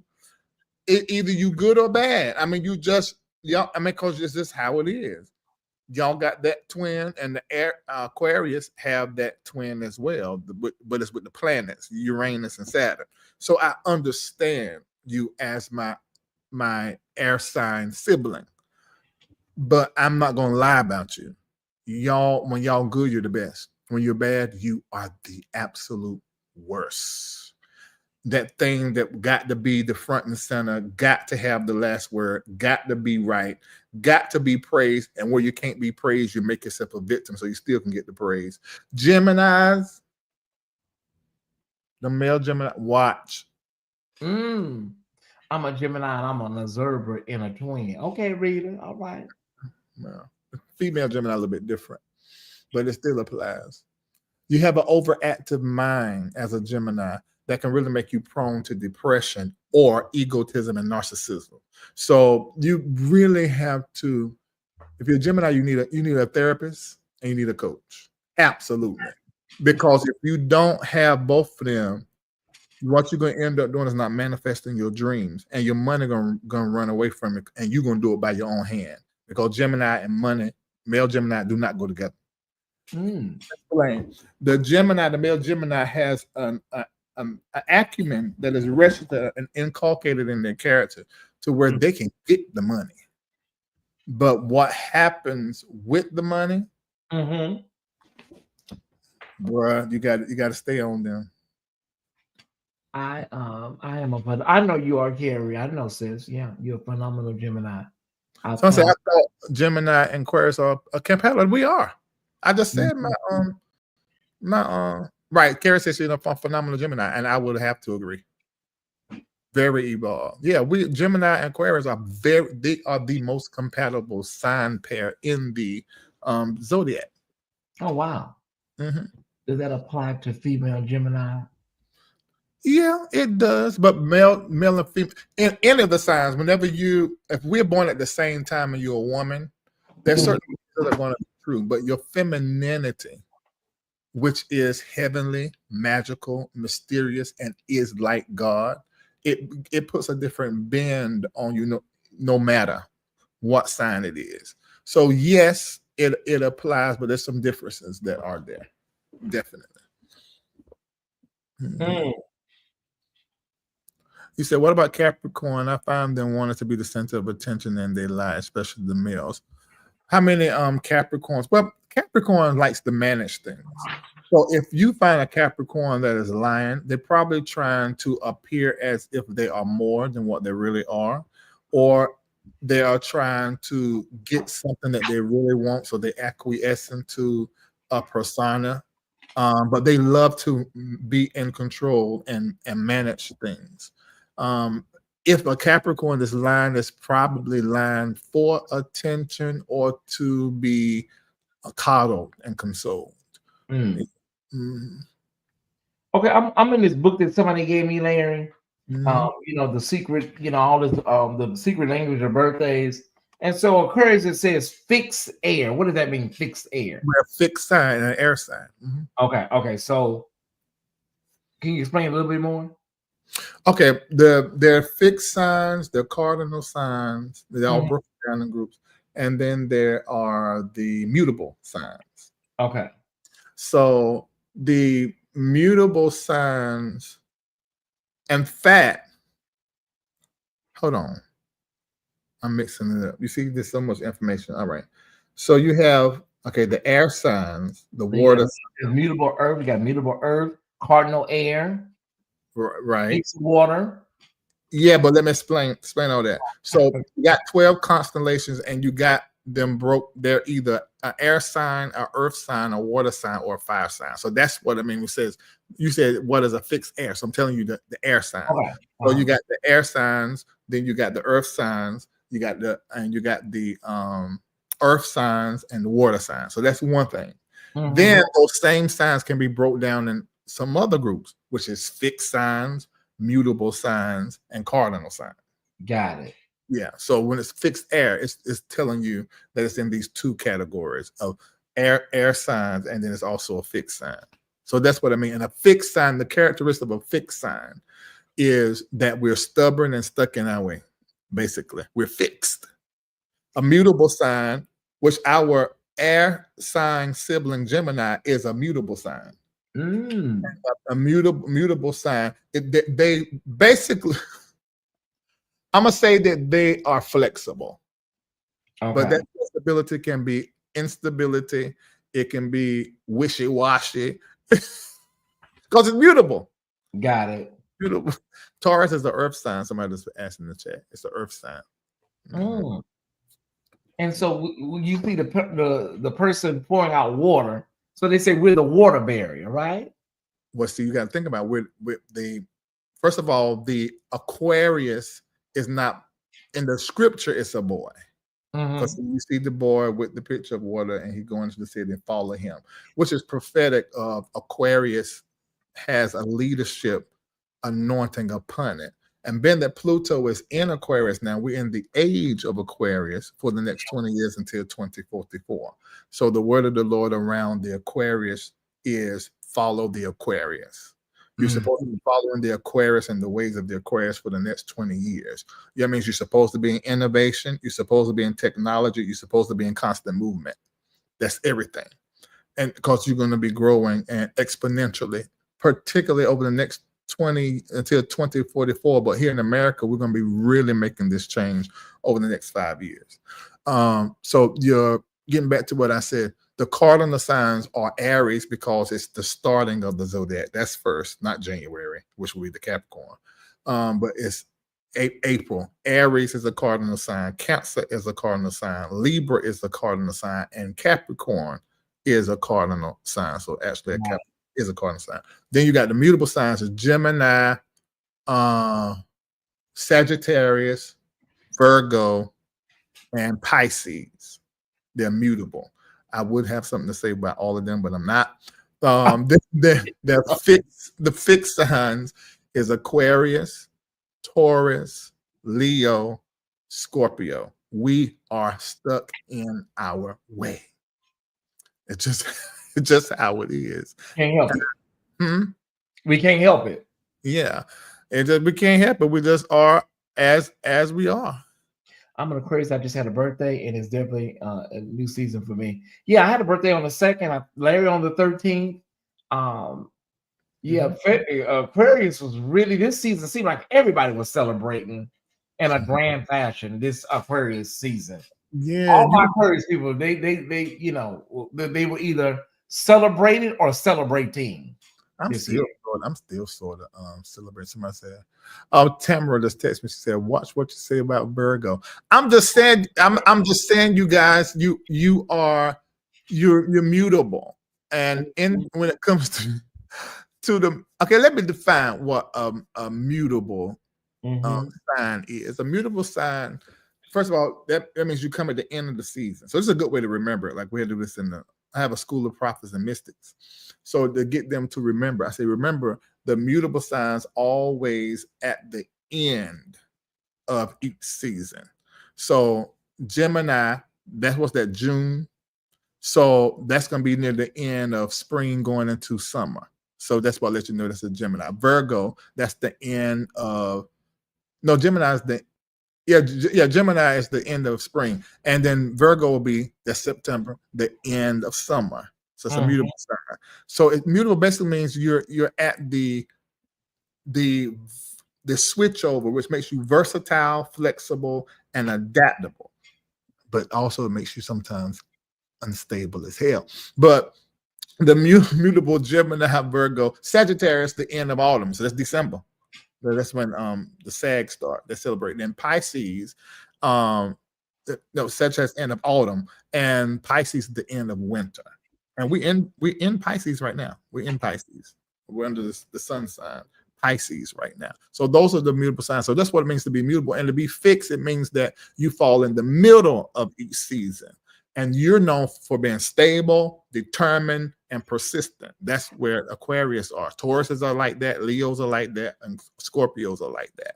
Then the cardinal signs, that means you start at the beginning of the 4th season. So that would be Aries, spring, Cancer at the beginning of the summer, and then Libra, the beginning of autumn, and then Capricorn, the beginning of winter. Yeah, so that's how you can define those signs. Sagittarius is on the cusp of Scorpio. Okay. I believe Pisces are worse than Geminis, but that's my opinion. Oh, okay. Well, listen. Well, I know why they say that. Because Pisces live in their head, and they're very imaginative, and they really live in fantasy. So you end up dealing with, if a Pisces hasn't done self-work, they're emotionally unstable. They struggle to maintain any consistency in relationships on an emotional level. But they can be very consistent when it comes to other areas, but when it comes to relationships, it can be sort of tumultuous being with them because they're very emotional. So and they live in their head, and they're fanatical. So in relating to somebody, that can be an issue. So I understand why she says that. That's why I remember inbox me say Tasha K is a Pisces last. Yeah, I get it. You see? Yeah. She is a Pisces. But that's a lot right there, what you just mentioned, Larry. That is I was married to a Pisces. Lisa is a Pisces. Oh, wow. Yeah. But what helped is her rising is Aries. And the Aries and Aquarius were very, very compatible. Okay. I have a lot going on. Sun, Virgo, rising, Aries, Moon, Gemini, Descendant, Libra. Kelly said, I'm not like that, but I'm very emotional. Yeah. But that's why I'm describing, because it's usually in a relationship where it can be an issue being with you. Yeah, my birthday was February 10th. I celebrated my 50th with my friends of 40 plus years. You are blessed, 40 plus year friends. Yes, I can sometimes be said, all the time. You said in your ways. You're going to go every to the side. You are. They say you have to do something for your 50th, Larry. I don't even have an idea. Like I you know, I have like 11 months to plan it. So Oh, they you say been 50. Oh wow. I'll be 50 next February. So I You don't know. you gotta plan something, man. Oh yeah, I have to do something big, because That's Jubilee. mm-hmm. It's Jubilee celebration, milestone shift. Oh yeah, this you got to celebrate 50th. I have to. I'm going to definitely do something because so many people from my circle they just did not make it, and so Mhm. God, has been good and faithful. So I want to have that as some type of theme, faithfulness. I've been a bushwasher watching, but thanks, Larry, for this overview. I literally just read this chapter from my. Oh, Hellenic Australia. See, most of the time I follow the Babylonian, a little bit of Chinese, Mhm. and Hellenistic. So that's great. It's so vast, man. It's so vast. Yes, That's so I'm learning. I'm just trying to, peek in and try to start understanding this stuff. There. This is the book that they sent me. Look how thick this book is. I cannot. hold on. What's the front? Let me see the front. The secret language. Who the author? I don't know. Wait a minute. Oh, Gary Goldschneider and Juice Elfers.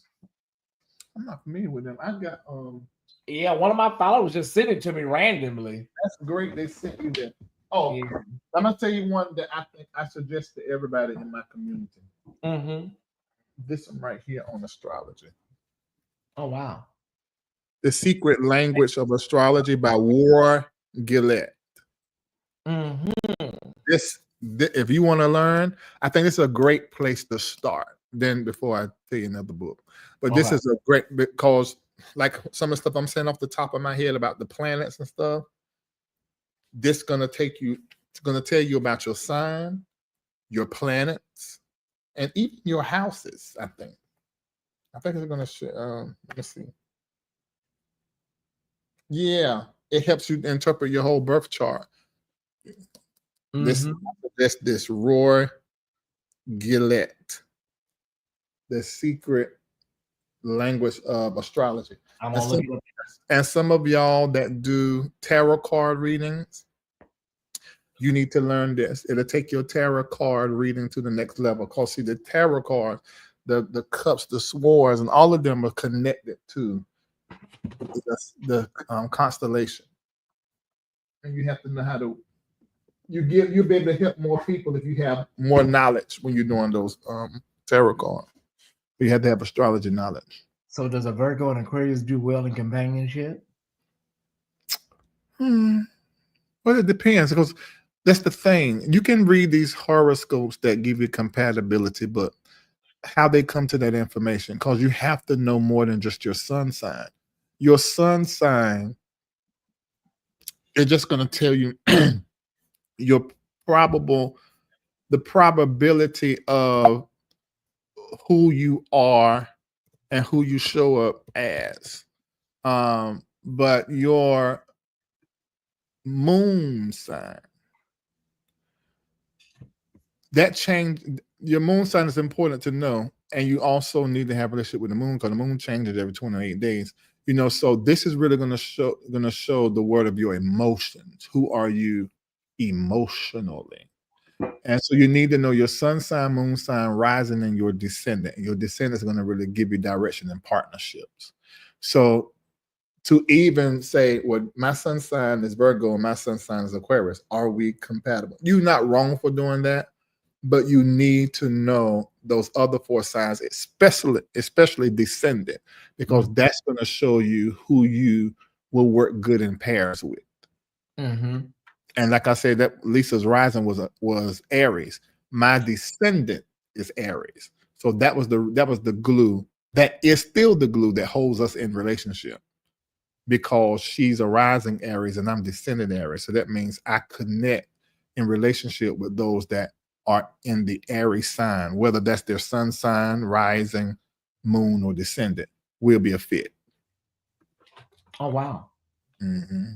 And that's what I learned: the risings and the settings, Larry, and the moons and stuff. That you're right though. The rising and setting is the ascendant and descendant. Okay, Right. I'm almost there. I'm learning.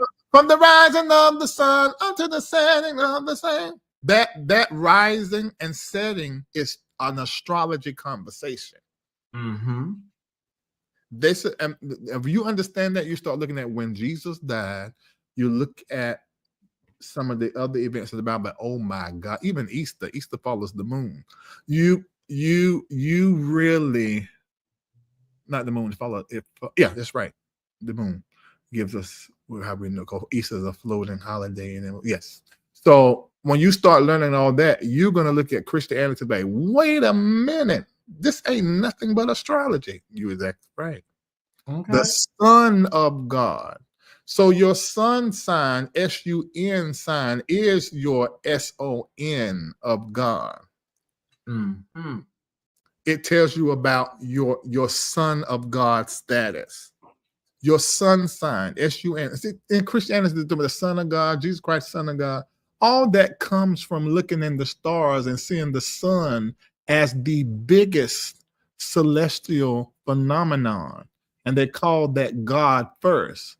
But when you begin to see Jesus show up as the Son of God, is because what ended up happening, two things. Number one, they saw the sun as God's creation, so it became the SUN and the SON of God. But then when they discovered the bigger constellation, Sirius, I want to say, somebody check that. They began to see that. They said, okay, now this SUN is actually the son of a bigger God, which is this bigger constellation. This is indigenous spiritual understanding, and that's how Christianity, first Judaism, but Christianity began to be, and then later on Islam, began to be practiced in that same triune, tripartite, and because we tripartite, all of that is connected. So when I hear these preachers talk about the sun and the moon as demons, like Philip Mitchell and Brandon Jacobs said in their pulpit, and I talked about my platform, you let me know you don't have any education. Because Christianity, Christ himself is the SUN of God and is a constellation. This is how come they follow him to see his birth. He's written in the stars himself, and he's written us in the stars. Kirby, come here, Kirby. Kirby, get the mic from her, from Aunt Kirby. She said we triggering Bishop Felton right now. I cannot. He shouldn't be triggered. We don't get triggered by him. We just be like, we don't want to hear that, or we don't like it, or we disagree and continue to enjoy the other stuff he said. For whoever it says is demonic, go read your Bible. To read a spell or two in Psalms. Interesting. Right. Oh, you cutting up, Lakeisha. Oh my God. Well, what a joy divine. The LRL community and the Tyesse Squad community, all in one place, talking about a vast majority of things, y'all. I'm gonna eat something. Tyesse Squad, can I be honest with y'all? I don't think we're gonna be able to do Patreon tonight. I don't. I'm just being honest. So why don't y'all just pretend like this was Patreon, you know? And we'll try again tomorrow. We'll start fresh in the morning, okay, Tyesse Squad? I love y'all, but yeah, we're gonna have to call it tonight, because whenever I have anybody on and it's somebody like Larry or whoever, y'all know we're gonna run a little long, because the conversation has legs, and you know, like this. So I appreciate y'all. So I guess we sit together. What'd you say, Larry? I said, I guess we can just sign off together, because I think it's gonna stay on my platform whether I'm on or not, ain't it? Okay. So after I okay, we'll have to do it together, and then maybe if you don't need to do that, let me see if I can figure out a way to disconnect it while we maybe I can figure that out. I think we have to go at the same time. I think, I'm not sure. That's what I think too. Yeah, and it's okay, because I can just come back and talk to the Tyesse Squad separately.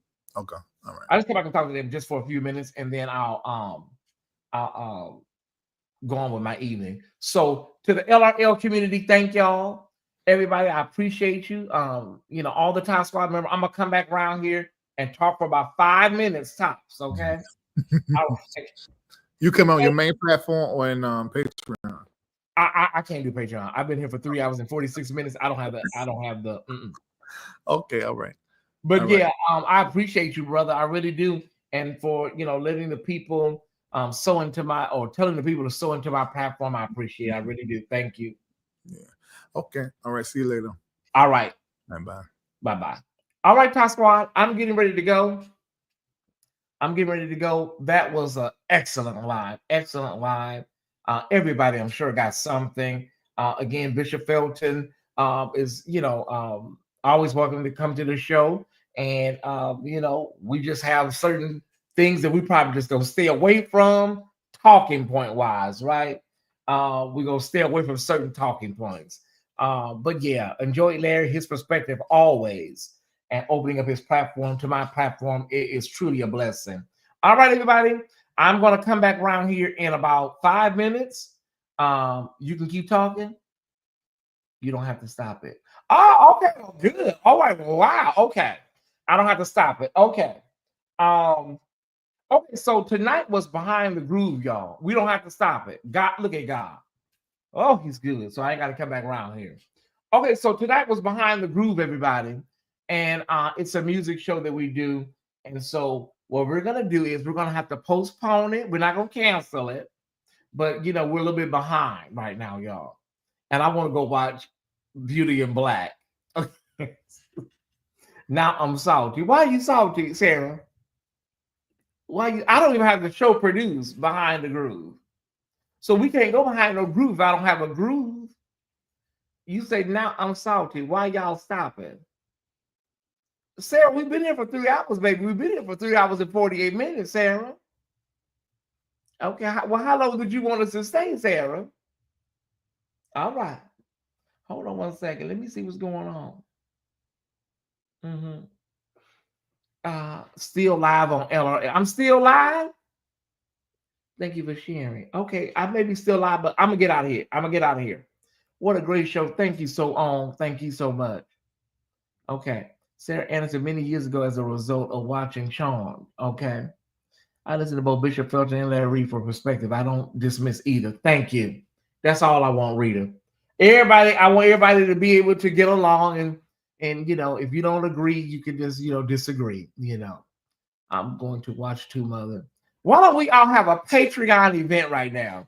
I feel some people are a little salty right now. It's okay. Why don't we all have a Patreon event where we all go watch Beauty in Black together and pretend like we're in Patreon? You're live on my platform, Ty, but you keep going. Oh, no. No, I gotta go. I'm gonna go. Because I may begin to ramble, Larry. So I'm gonna go, but I may check back in with a night musings, right? Let me get 2 episodes of Tyler Perry's show under my belt, and then I'll come back. I promise. Thank y'all so much again. Thank you, Larry Reed, for inviting us to join your platform virtually. And we're gonna get out of here, Ty Squad. And I will see everybody possibly in maybe 7 o'clock my time. That'll be 10 o'clock East Coast. Okay. Have a great night on purpose. And we're going to do a little music and we're out of here. It is copyright free. There we go. Cue the music. What's going on with the music? Okay. Cue the music band. We got the band over there. Okay. The music is not playing. All right. Why is it not playing? Do y'all hear any music? Is it because I'm on another platform? Oh my God. I can't play music. Okay. Let me see.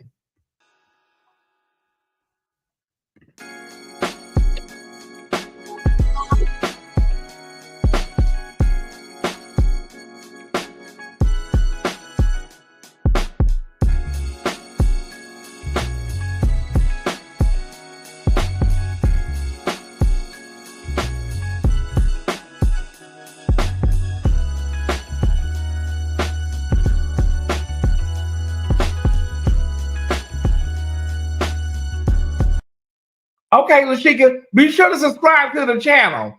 Hit that subscribe button. Thank y'all so much. I appreciate it. Thank you, Lashika. Hit the subscribe button and please hit the thumbs up button if nothing else. All right. Thumbs up, subscribe. I appreciate it.